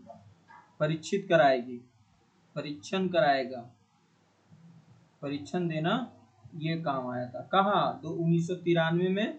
योजना का नाम क्या था? प्रधानमंत्री रोजगार योजना। एक तो था महात्मा गांधी ग्रामीण रोजगार, ये 2005 में आया था। इसमें क्या बोला गया था कि हर ग्रामीण को न्यूनतम 100 दिन का काम मिलना चाहिए। वैसे भी आप डीपीएसपी पढ़ोगे तो अनुच्छेद 41 में क्या बोला गया कि काम का अधिकार मिलना चाहिए, राज्य सरकार मुहैया कराएगी। ठीक है, यहाँ तक बोला गया था। और ये पता किस डिपार्टमेंट का था? ये श्रम मंत्रालय का था। श्रम, ये श्रम मंत्रालय का था, मंत्रालय के तहत लाया गया था। इसका एज लिमिट था कि 18 से जो 35 साल का युवा है ना, उसको ये स्कीम दिया जाएगा। ठीक है, और बैंक से कितना लोन मिलेगा? 1 लाख रुपया। 1 लाख रुपया बैंक से इसको लोन दिया जाएगा, और उसको इंटर्नशिप ट्रेनिंग भी दिया जाएगा। 10 से 20 दिन का इंटर्नशिप ट्रेनिंग दिया जाएगा। तो देखो इम्पोर्टेंट है। पहला, प्रधानमंत्री ग्रामीण रोजगार योजना 2005 में शुरू हुआ। हर ग्रामीण परिवार को न्यूनतम 100 दिन का रोजगार मिलेगा। आप देखोगे संविधान जब आप पढ़ोगे डीपीएसपी, तो उसमें अनुच्छेद 41 में भी बोला गया है कि काम का अधिकार मिलना चाहिए। हर एक राज्य सरकार का दायित्व होगा, रिस्पॉन्सिबिलिटी होगा कि अपने नागरिकों को काम दे। फिर दूसरा देखो आया प्रधानमंत्री रोजगार योजना, ये 1993 में आया था। इसमें क्या बोला गया था कि शिक्षित युवाओं को सब रोजगार दिया जाएगा, मतलब सेल्फ एम्प्लॉयमेंट बनाया जाएगा, उसके साथ ऋण दिया जाएगा, और उस ऋण देने के बाद परीक्षण किया जाएगा। एज रखा गया था कि 18 से 35 ईयर तक होना चाहिए। ये श्रम मंत्रालय लाया था, और 1 लाख रुपया तक उसको ऋण दिया जाएगा। ठीक है, समझ रहे हो आप? हाँ, तो ये इम्पोर्टेंट था। जैसे अभी भी आप देखते हो ना, रोजगार के लिए काफी ज्यादा सरकारें फोकस करती है। तो ये दो इम्पोर्टेंट है। और देखो हमारे देश में जो बेरोजगारी का आंकड़ा है वो कौन जारी करता है? भारत सरकार में नीति आयोग करता है। तो ये भी आपसे एग्जाम में पूछा जाएगा।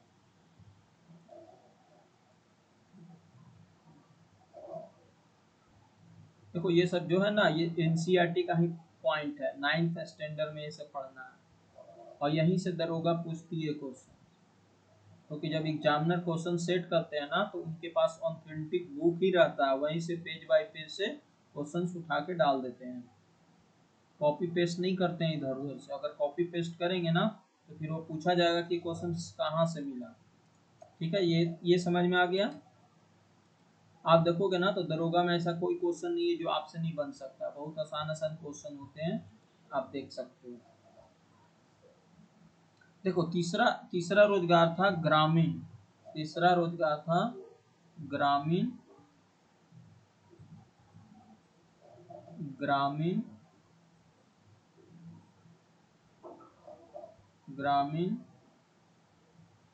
रोजगार सृजन, सृजन कार्यक्रम। कार्यक्रम पता है ये कब शुरू हुआ था? ये हुआ था 1995 में आया था।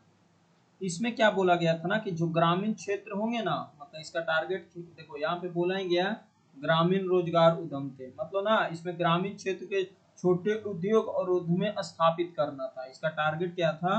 टारगेट था कि ग्रामीण ग्रामीण क्षेत्रों में छोटे उद्योग और उद्यम स्थापित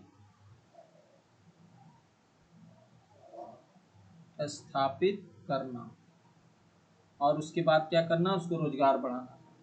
ये पता है, ये उद्योग मंत्रालय के द्वारा आया गया था। उद्योग मंत्रालय पूछा जाएगा कि किस मंत्रालय के तहत था, तो ये उद्योग मंत्रालय के तहत, उद्योग मंत्रालय के तहत। इसमें इसमें क्या था ना, जो बैंक के माध्यम से ग्रामीण को सीधा ऋण दिया जाता था या सब्सिडी दिया जाता था, और टारगेट यही था इन लोग का।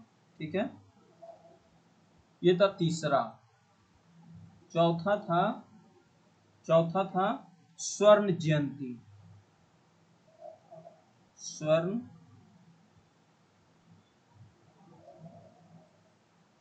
स्वर्ण जयंती ग्राम सब रोजगार योजना। देखो ये आया था 1999 में। 1999 में। देखो मनरेगा 2005 में आया, फिर इससे जस्ट पहले प्रधानमंत्री 1995 में आया, और ये आया 1999 में। ठीक है, इसमें क्या बोला गया था ना कि गरीबी परिवारों को आत्मनिर्भर बनाना था। गरीब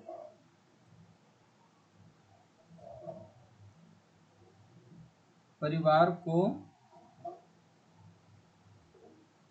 आत्मनिर्भर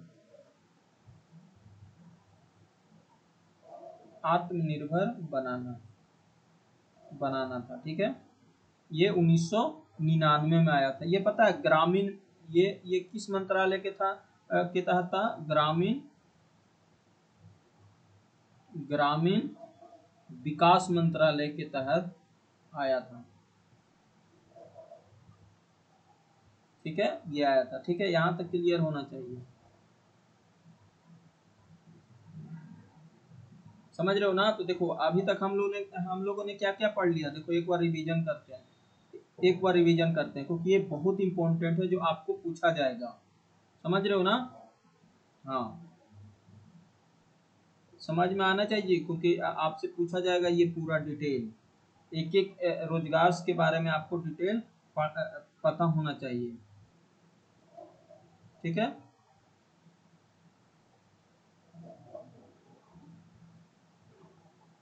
मैं फिर से रिवीजन करा देता हूँ। देखो पहला क्या था? मनरेगा। मनरेगा के थ्रू 2005 में आया। फिर दूसरा आया प्रधानमंत्री रोजगार योजना 1993 में आया। फिर आया ग्रामीण रोजगार सृजन कार्यक्रम, ये 1995 में आया। और फिर है स्वर्ण जयंती ग्राम सब रोजगार योजना, 1999 में आया। अगला योजना है,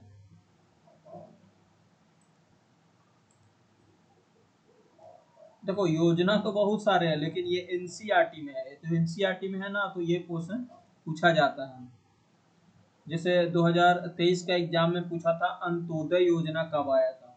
2023 में आपने एग्जाम दिया होगा दरोगा का, वहां पूछा गया था कि अंत्योदय योजना कब आया था, तो 2000 में आया था। ठीक है, तो ये एनसीईआरटी का बात है, तो एनसीईआरटी से ही क्वेश्चन पूछे जाते हैं, तो आपको ये ध्यान रखना है। फिर मैं देखो समराइज करके लिख दूंगा। देखो अब अगला है,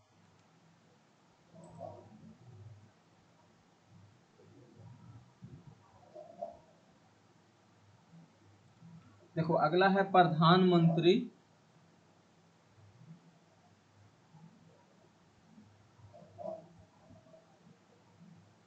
प्रधानमंत्री प्रधानमंत्री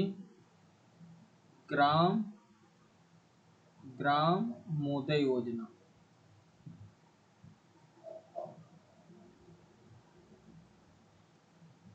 ये पता 2000 में आया था, 2000 में, ये 2000 में आया था। इसमें क्या था ना कि ग्रामीण क्षेत्रों में शिक्षा, स्वास्थ्य, पेयजल, आवास और पोषण में सुधार करना। क्या? देखो बहुत इंपॉर्टेंट योजना था ये। क्या था? ग्रामीण क्षेत्र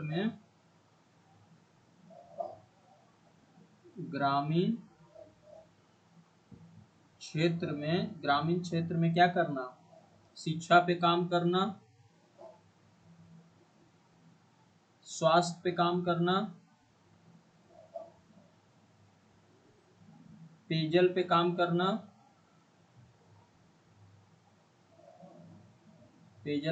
करना, आवास पे काम करना, और पोषण पे काम करना, पोषण में सुधार लाना। इसके लिए लाया गया था ये योजना, बहुत इंपॉर्टेंट था, मतलब प्रारंभ 2000 ईस्वी में किया गया था। ठीक है, ये बहुत ही सफल योजना रहा था। ठीक है, तो समझ में आ गया ना? ये 5 योजना जो है ना, वो आपको इम्पोर्टेंट है, एग्जाम्स में पूछे जाते हैं।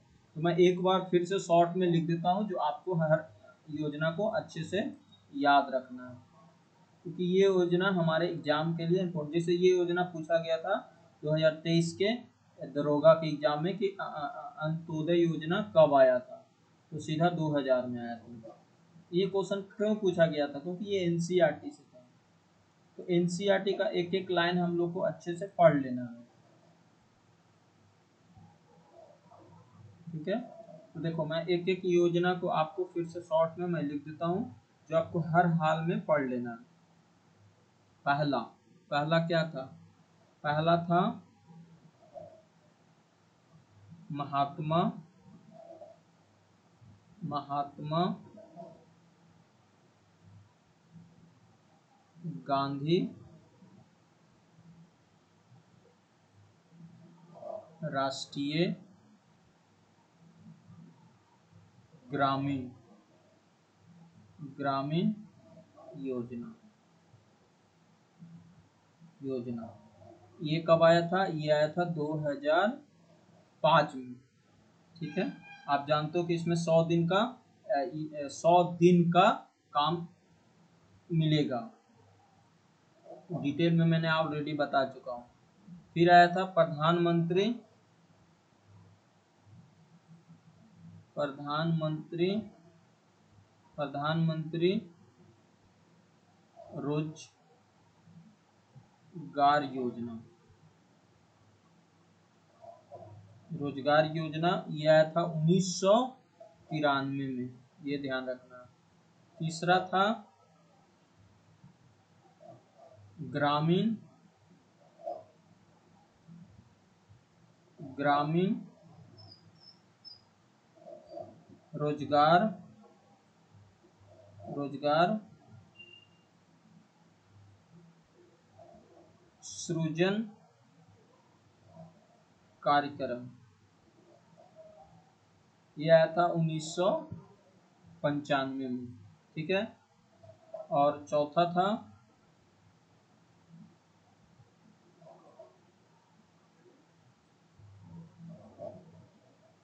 स्वर्ण जयंती ग्राम स्व रोजगार योजना। ये कब आया था? ये आया था 2000। तो आपको याद रखना है, इम्पोर्टेंट है ये सब, बहुत इम्पोर्टेंट है। क्योंकि देखो ये जो स्वर्ण जयंती ग्राम स्वराज योजना आया था ना, यही था बीपीएल जो बिलो पेपर्टी लाइन से सेल्फ ग्रुप के लिए प्रत्येक आदमी को क्या क्या दिया जाता था, मतलब ये ग्रामीण विकास मंत्रालय के द्वारा आया था। तो बहुत इम्पोर्टेंट था ये। तो देखो महात्मा गांधी राष्ट्रीय ग्रामीण योजना 2005 में, प्रधानमंत्री रोजगार योजना 1993 में, ग्रामीण ग्रामीण रोजगार सृजन कार्यक्रम 1995 में, स्वर्ण जयंती ग्राम स्वरोजगार योजना 2000 में, ठीक है। सॉरी 1999 में, सॉरी आई एम सॉरी, 1999 में ये आया था, 1999 में। और लास्ट है ग्रामीण प्रधानमंत्री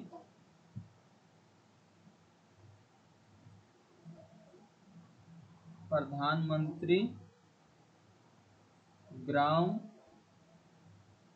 मोदय योजना। यह आया था 2000 में।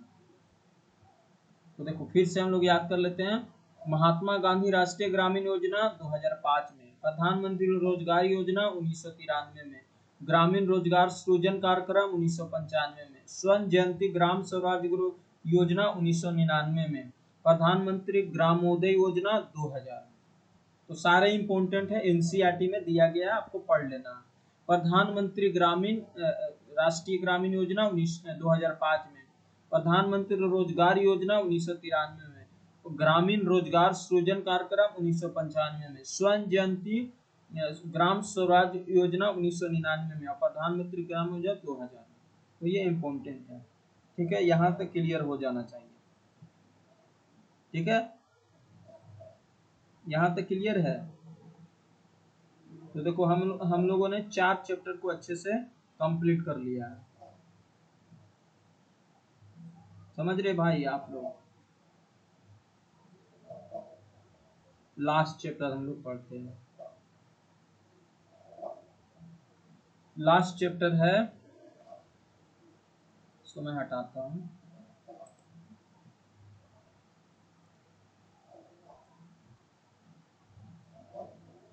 देखो लास्ट चैप्टर जो है ना, ये बहुत छोटा चैप्टर है, उससे क्वेश्चंस पूछा भी जा सकता है, नहीं भी, लेकिन पढ़ लेना हम लोग को, क्योंकि 9th स्टैंडर्ड का देखो, हम लोगों ने 6, 7, 8 को इग्नोर किया क्योंकि उसमें बहुत बेसिक बेसिक चीज़ है।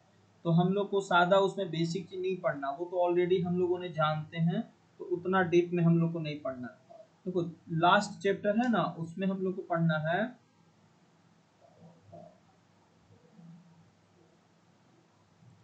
लास्ट चैप्टर पढ़ना है food security in India. Food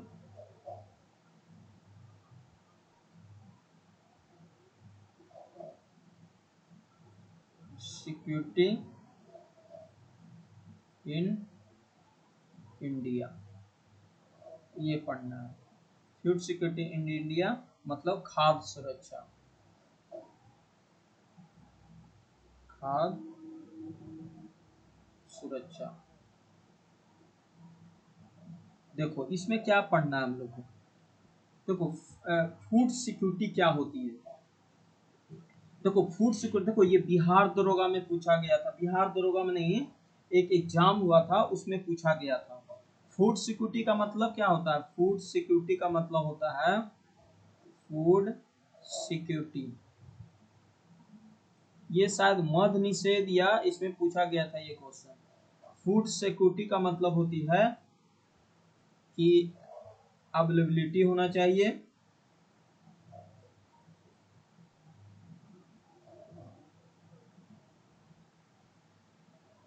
availability मतलब ना पर्याप्तता होना चाहिए, मतलब वो पर्याप्त होना चाहिए, पर्याप्तता होना चाहिए, ठीक है। मतलब ना भोजन जो भोजन है, मतलब भोजन का कुल मात्रा मौजूद हो, अवेलेबल होना चाहिए, ठीक है। पहला पहला फैक्टर होना चाहिए। दूसरा है कि पहुंच, पहुंच अगर आप भोजन है तो पहुंच होना चाहिए, मतलब असेसिबिलिटी, असेसिटी असेसिबिलिटी, ये होना चाहिए। और तीसरा वहन योग्यता, वहन योग्यता का मतलब अफोर्डेबल होना चाहिए, कि हम कोई भी व्यक्ति उसको अफोर्ड कर सके और खरीद सके। तो देखो ये दरोगा में पूछा गया था, दरोगा में नहीं, शायद कौन एग्जाम था उसमें पूछा गया था कि फूड सिक्योरिटी का मतलब क्या होना चाहिए। तो आसानी से अवेलेबिलिटी होना चाहिए, उपलब्धता होना चाहिए, आसानी से एक जगह से दूसरे जगह असेसिबिलिटी पहुंच होना चाहिए, और तीसरा कि अफोर्डेबल होना चाहिए, कोई भी व्यक्ति उसको, हर व्यक्ति उसको खरीद सके। दूसरा मौजूद होना चाहिए। तीसरा एक जगह से दूसरे जगह आसानी से पहुंच जाए। और तीसरा हर व्यक्ति उसको खरीद ले, यही तो फूड सिक्योरिटी होता है। ऐसा देखो जैसे चावल, चावल, गेहूं, ये सब क्या है, इतना भी महंगा नहीं है कि कोई नहीं खरीद सके, खरीदता है। चावल इंडिया में आप देखोगे तो अब पूरा अवेलेबल है, आप जितना खरीदना चाहते हो खरीद लो। गेहूं अवेलेबल है, खरीद सकते हो। पहुंच, एक जगह से दूसरा जगह चावल बहुत आसानी से पहुंच जा रही है, गेहूं भी पहुंच जा रही है। और अफोर्डेबल मतलब इतना भी महंगा नहीं है कि कोई गरीब आदमी ना खरीदे, खरीद ले। अब चावल का क्वालिटी पे डिपेंड करता है, लेकिन जो सबसे कम क्वालिटी का चावल है ना, वो व्यक्ति गरीब है लेकिन खाएगा, जी तो लेगा ना फूड सिक्योरिटी में। तो यही होता है, तो फूड सिक्योरिटी का मतलब यही होना चाहिए। शॉर्ट में आप लिख सकते हो इसको। देखो ये दरोगा में नहीं, कौन सा एग्जाम था इसमें पूछा गया था मुझे याद नहीं, क्योंकि सबसे बड़ी समस्या यह है ना कि बिहार में जो भी एग्जाम होती है ना, उसका क्वेश्चन दिया ही नहीं जाता, तो दिया ही नहीं जाता तो कैसे पता करोगे कि ये पूछा गया था नहीं, मतलब क्वेश्चन आया था कि नहीं।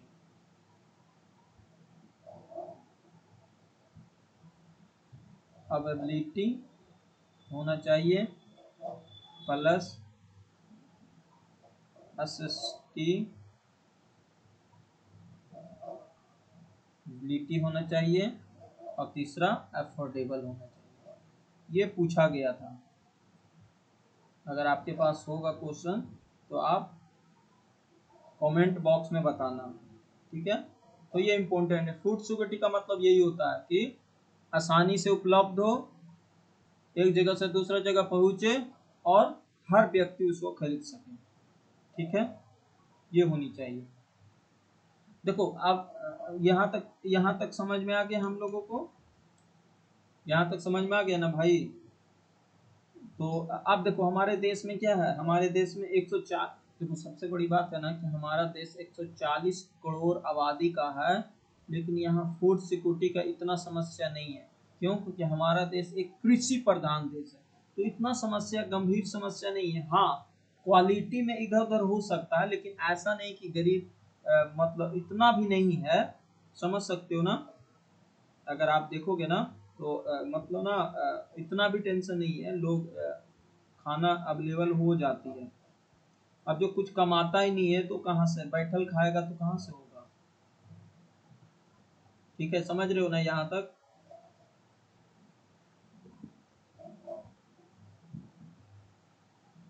यहाँ तक समझ में आ जाना चाहिए भाई लोग आप।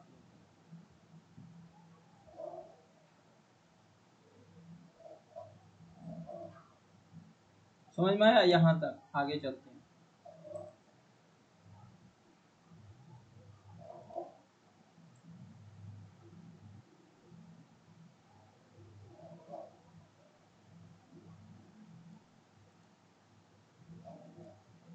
देखो आगे है, आगे हम लोग को चैप्टर्स में पढ़ना है। देखो बहुत छोटा चैप्टर है। देखो ये जो मैंने पॉइंट्स बताया ना, ये पॉइंट्स एग्जाम्स के लिए काफी इंपॉर्टेंट है। मैंने पूछा ना कि एक एग्जाम्स आया था, उसमें ये पूछा गया था, ऑप्शंस में दे ले था कि फूड सिक्योरिटी का मतलब क्या होती है। ठीक है,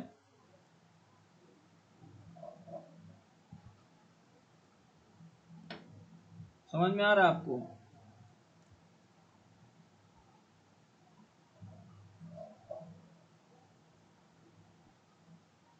यहाँ तक कि देखो एक हंगर इंडेक्स निकलता है ना, आपको याद है 2024 का आंकड़ा बता सकते हो आप। यहाँ तक क्लियर होना चाहिए। मैं इसको स्किप करता हूँ।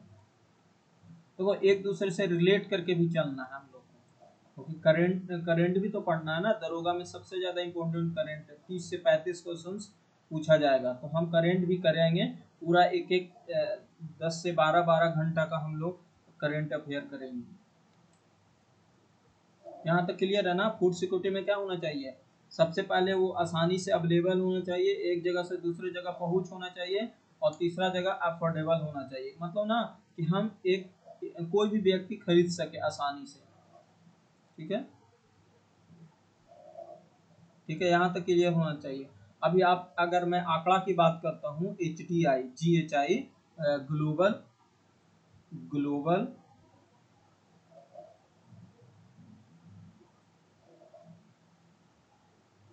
Global hunger hunger index index कौन सा, 2024 का भी आंकड़ा आया। 2024 का, 2024 का कौन जारी करता है? जेंडर जस्टिस, यही ना? कौन करता है? ये करता है। तो इसका देखो, अगर हम भारत का देखेंगे ना, तो भारत का भी है 105 है। 105 कितने देशों में? 127 देशों में। सोच लो कितना खराब कंडीशन है, बहुत खराब कंडीशन से भाई। सोच लो कितना खराब कंडीशन से HDI का। बहुत बड़ी चुनौतियां हैं, अगर आप देखोगे ना तो काफी ज्यादा खतरनाक है। समझ रहे हो? अब देखो इसमें इंडिकेटर भी होता है, बट इंडिकेटर आपको पूछ भी सकता है, नहीं भी पूछ सकता है, लेकिन ये पूछा जाएगा कि कौन जारी करता है, मतलब कौन जारी करता है। तो कौन जारी करता है बता सकते हो? कौन जारी करता है? कौन जारी करता है बता सकते हो आप? बताओ भाई कमेंट बॉक्स में। समझ में आ गया ना फूड सिक्योरिटी इन इंडिया का? तो यहाँ तक हम लोगों ने पढ़ लिया, अब आगे पढ़ते हैं। देखो हम लोगों ने यहाँ तक देखो यहाँ तक तो हम लोगों ने पढ़ लिया, आगे चलते हैं।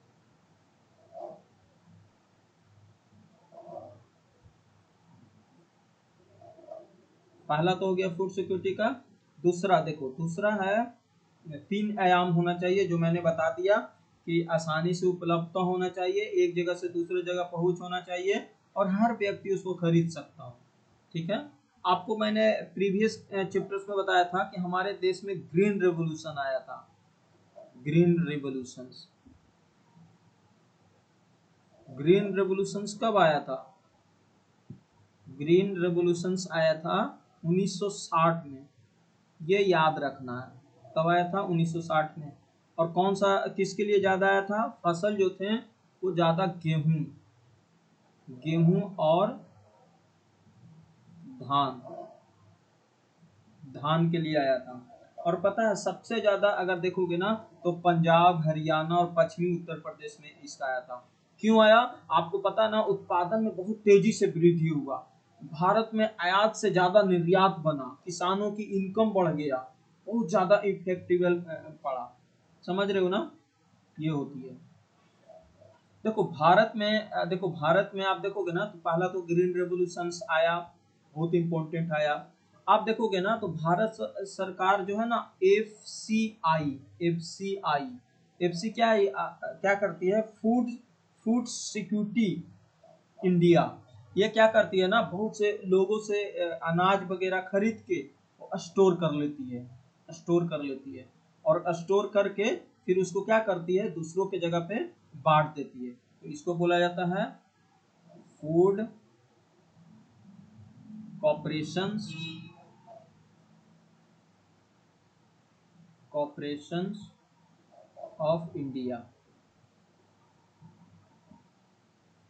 इसका देखो काम क्या है? इसका काम है कि किसान से अनाज खरीदना, भंडार करना और उसको वितरण करना। अब देखो वितरण करता है ना तो भारत सरकार जो खरीदती है ना, वो एक रूल आती है एमएसपी, एमएसपी, एमएसपी, एमएसपी का मतलब समझते हो ना? न्यूनतम समर्थन मूल्य, न्यूटन, न्यू न्यूनतम समर्थन, समर्थन मूल्य पर भारत सरकार क्या करती है? इसको खरीदती है, एमएसपी पे, एमएसपी पे खरीद लेती है। ठीक है, समझ रहे हो ना? समझ रहे हो कि नहीं भाई? यस। देखो पहला तो मैंने क्या बताया, फूड सिक्योरिटी इन इंडिया में तीन चीज, कि भारत में सबसे पहले वो अवेलेबिलिटी होना चाहिए, एक्सेसिबिलिटी मतलब ना आसानी से एक जगह से दूसरे जगह पहुंच जाना चाहिए, और तीसरा कि वो अफोर्डेबल होना चाहिए, आसानी से आप कोई भी व्यक्ति, किसी को कोई भी व्यक्ति खरीद सकता है, ऐसा नहीं कितना महंगा हो कि खरीद ही नहीं पाए। दूसरा बात मैंने बताया कि ग्रीन रेवोल्यूशन आया, ग्रीन रेवोल्यूशन हमारे देश में आया 1960 में, गेहूं और चावल पे ज्यादा फोकस किया गया, जिसमें पंजाब, हरियाणा और पश्चिमी उत्तर प्रदेश में काफी प्रोडक्टिविटी देखने को मिला, किसान की इनकम बहुत ज्यादा बढ़ा। क्या हुआ? आत्मनिर्भर बन गया हमारा देश, और हमारा देश क्या किया? दूसरे देशों में एक्सपोर्ट करने लगा। बहुत अच्छी बात है। तब भी इतना होने के बाद देख रहे हो ना, ग्लोबल हंगर इंडेक्स हमारे देश में काफी नीचे पायदान पे है। 2024 का आंकड़ा देखोगे तो 105, 127 में है। सोचो कितना खतरनाक है। फिर क्या हुआ, जब भारत सरकार ने सोचा ना कि क्या करूं, इतने सारे चावल पैदा हो जाती है किसानों का, तो मैं कुछ तो करूं, तो एक संस्था बनाया गया एफसीआई, जिसका नाम था फूड कॉर्पोरेशन ऑफ इंडिया। ये क्या करते थे? एमएसपी पे, एमएसपी, एमएसपी क्या होता है? न्यूनतम समर्थन मूल्य, मिनिमम सपोर्ट प्राइस पे क्या करती है? किसान से चावल, गेहूं, जो भी इसका प्राइस जो होती है ना, उसको डिटेल में मतलब ना मिनिमम प्राइस पे वो खरीदती है, और खरीदने के बाद फिर से, देखो सबसे बात है ना कि वो कम दाम पे नहीं खरीदती है, इतना मतलब ना इतना प्राइस उसको किसान को दे दिया जाता है ताकि वो प्रॉफिट में रहे, ऐसा नहीं कि लॉस में रहे, प्रॉफिट में रहे। तो एमएसपी पे वो खरीदा जाता है, देखते हो ना। लेकिन एमएसपी पे बहुत सारे ऐसे फसल है ना जिसको नहीं खरीदती है। तो देखा था ना पंजाब और हरियाणा के किसान जो थे 2020 के 21 में जो प्रोटेस्ट किए थे, यही था। ठीक है, अब देखो क्या होती है ना, यहाँ तक क्लियर हो गया होगा अच्छे से। तो भारत सरकार क्या करती है? फूड कॉर्पोरेशन इंडिया से अनाज खरीदती है और एमएसपी से, एमएसपी पे देखो, एमएसपी पे खरीदती है, भारत सरकार और फूड कॉर्पोरेशन ऑफ इंडिया के थ्रू खरीद लेती है। क्या करती है? स्टोर करके रखती है, बफर स्टॉक करके रखती है, लोकेशंस करती है। अब देखो क्या करती है, यहाँ तक समझते हैं। यहाँ तक हो गया।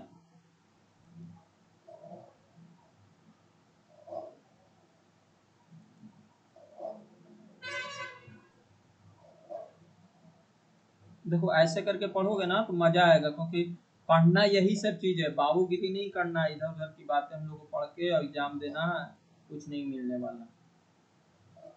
देखो आगे है, देखो आगे है।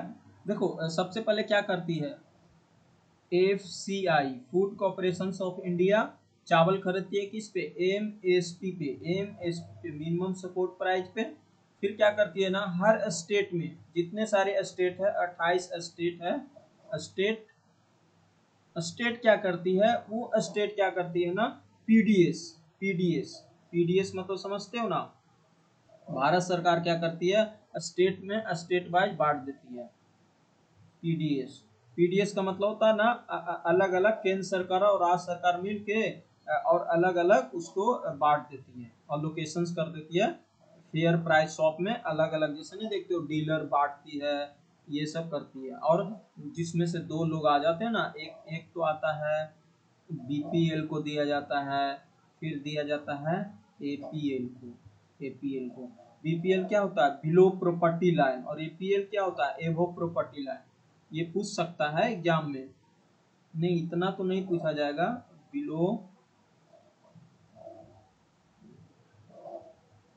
प्रॉपर्टी लाइन, और एपीएल क्या होता है? एवो, एवो प्रॉपर्टी लाइन। ठीक है, ये हो गया, यहाँ तक क्लियर। देखो यहीं से क्वेश्चन आया था, समझ में आ गया ना। देखो सबसे पहले क्या करती है, फूड सिक्योरिटी मैंने बता दिया, फिर अभी इंडिया का रैंक भी आप देखोगे ना तो 105 है 127 में, 127 देशों में, कितना खतरनाक स्थिति है। दूसरी बात मैंने क्या बताया था कि मतलब हम लोगों ने क्या बताया था कि फूड सिक्योरिटी का एक रूल होता है, रूल, कि रूल यही होना चाहिए ना, मतलब निष्कर्ष यही होना चाहिए कि आसानी से आसानी से आसानी से आसानी से क्या होना चाहिए, अवेलेबल होना चाहिए। क्या होना चाहिए? अवेलेबल होना चाहिए, ताकि हम कोई भी व्यक्ति खरीद सके।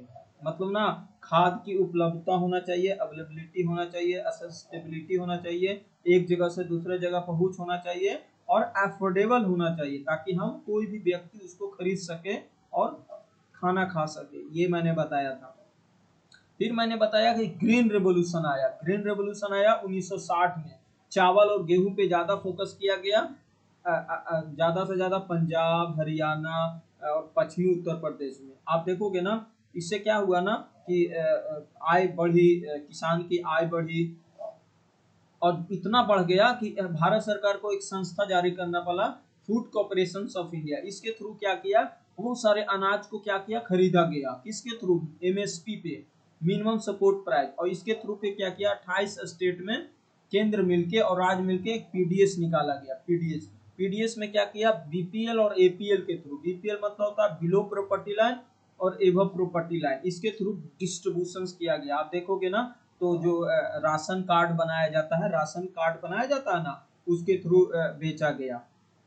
आपने देखा होगा बहुत सारे निकाला जाता है, मिड डे मील योजना। देखो यहाँ से बहुत सारे योजना हम लोग को पढ़ना है, ये हम लोग को काफी इम्पोर्टेंट है, जो पूछा जाएगा। जैसे अभी भी आप देखोगे ना तो भारत में वन नेशन वन कार्ड योजना चल रहा है, देखोगे one nation, one nation one ration card, ये चल रही है डायरेक्ट बेनिफिट के थ्रू। आप देखोगे ना तो ये 2020 में लागू हो गया था। ठीक है, यहाँ तक क्लियर हो गया था। अब देखो भारत सरकार क्या की ना, ये सब तो कर ली। आप देखो इस योजना के तहत ऐसा नहीं कि फ्री में बांटना शुरू कर दी, बहुत सारे ऐसे स्कीम्स लाई जिसके थ्रू आसानी से एक पर्सन से दूसरे पर्सन तक मतलब बांटा जाए, ताकि लोगों को कम से कम प्राइस में उपलब्ध हो सके। ठीक है, ऐसा नहीं कि आपको मतलब देखोगे ना तो बहुत सारे ऐसे योजना जो थी ना उसके उसके थ्रू मतलब बहुत सारे बांटा गया। मैं बताता हूँ एक एक योजना, कौन कौन सा योजना था आप बता सकते हो, कौन कौन सा योजना था। अरे अंत्योदय, जो अभी अंत्योदय के थ्रू क्या है, मैं एक एक योजना को डिटेल में मैं एक्सप्लेन करता हूँ, क्योंकि यहाँ से क्वेश्चंस 99% क्वेश्चन पूछे जाएंगे, समझ रहे हो जी। यस, पूछे जाएंगे, डिटेल में हम लोग इसको एक्सप्लेन कर लेते हैं। यहाँ तक अभी तक आपने जो पढ़ा है ना,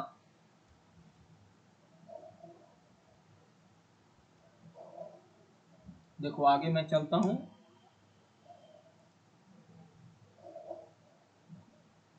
देखो ये सब लुसेंट टूसेंट में दिया हुआ है, लेकिन एनसीईआरटी पॉइंट ऑफ व्यू से पढ़ना। लुसेंट में बहुत कुछ दे दिया है, लेकिन अगर लिंक कर लोगे ना एनसीईआरटी से तो पढ़ लोगे। ऐसे एनसीईआरटी भी हम सॉरी लुसेंट भी हम लोग पढ़ेंगे, पूरा A to Z पढ़ लिया जाएगा।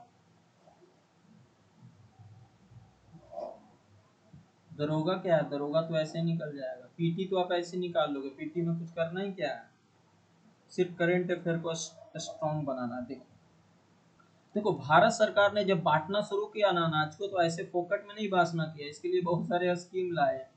देखो पहला स्कीम उन्होंने लाया था मिड डे मील, बहुत फेमस है, आप सुने होंगे, हम लोग बचपन में पढ़े हैं और खाए भी हैं। Mid day mid day meal scheme,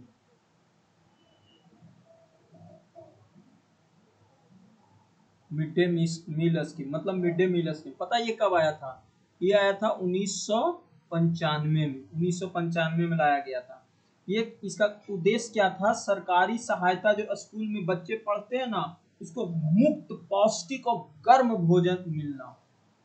हम लोग खाए भी, आप लोग सब खाए हो। ये पूरी तरीका से केंद्र और सरकार की योजना था, और ये मानव संसाधन विकास मंत्रालय, जिसको आप शिक्षा मंत्रालय कहते हैं, उसके थ्रू लाया गया था। क्या था?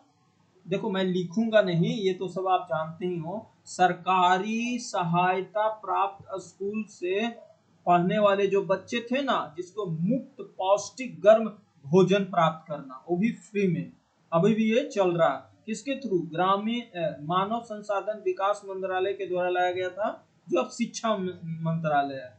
इसका उद्देश्य क्या था कि भूख और कुपोषण को कम करना, बच्चों की उपस्थिति और बच्चों की रुचि बढ़ाना, ताकि गरीब से गरीब बच्चे भी प्रोत्साहित हो और स्कूल आए और भोजन उसको मिले। ठीक है, ये 6 वर्ष से 14 वर्ष के बच्चों के लिए था, जो जनरली 1 से 8 तक की योजना बनाई जाती है ना, 6 से 14 वर्ष के योजना था। इसमें आपको पता है कि भोजन, दाल चावल रोटी पोषक तत्व मिलते थे। लेकिन अब देखो इसको हम लोग संविधान से लिंक करते हैं। देखो हमारे संविधान देखोगे, संविधान में हमारा जो संविधान है, संविधान का अनुच्छेद 47 क्या कहता है? 47 कहता है, ये डीपीएसपी में आता है। डीपीएसपी में क्या कहता है कि राज्य का कर्तव्य होगा पोषण और स्वास्थ्य में सुधार होना चाहिए। क्या बोलता है? पोषण प्लस स्वास्थ्य में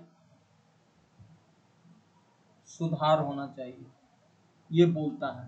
तो ये आर्टिकल्स भी हमें याद रखना है। देखो इससे पहले मैंने आर्टिकल्स रोजगार में बताया था कि अनुच्छेद 41 क्या होगा, राज्य सरकार का कर्तव्य होगा कि हर हर एक राज्यवासियों को रोजगार मुहैया कराए, ये मैंने आपको बताया था। तो ये हो गया। दूसरा योजना बहुत इंपॉर्टेंट है, कि देखो 2023 के एग्जाम में पूछा गया था, अन्नपूर्णा योजना।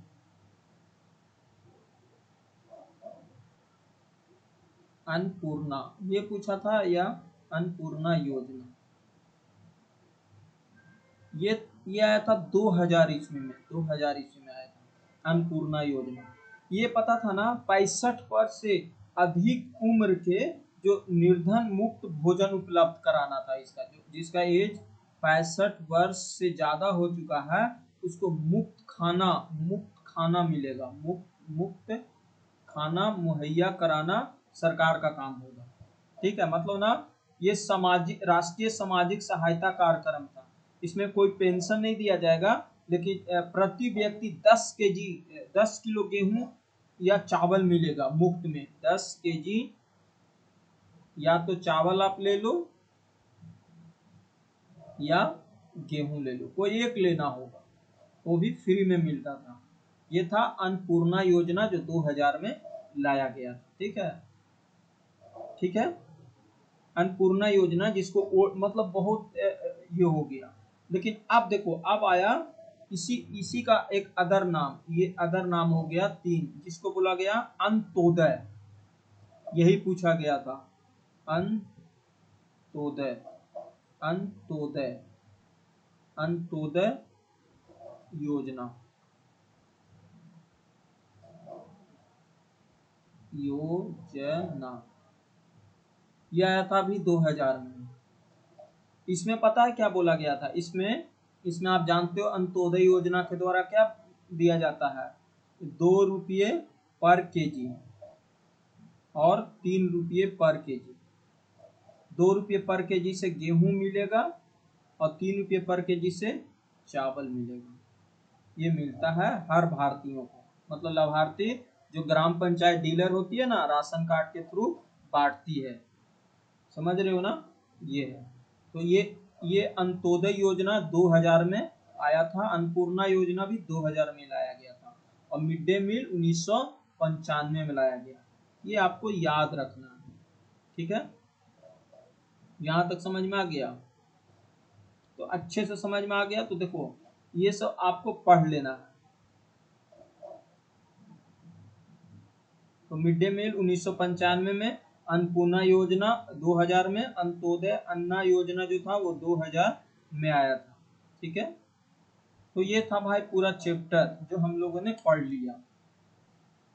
ठीक है, ये बेसिक जो था ना 9th स्टैंडर्ड का, वो हम लोगों ने पढ़ लिया। बहुत बहुत धन्यवाद भाई। यहाँ तक अगर आप पहुँच चुके होगे तो बहुत आपको सीखने को मिला होगा। अच्छे से आप पढ़ लेना और रिवीजन कर लेना, वीडियो को देख लेना भाई। धन्यवाद।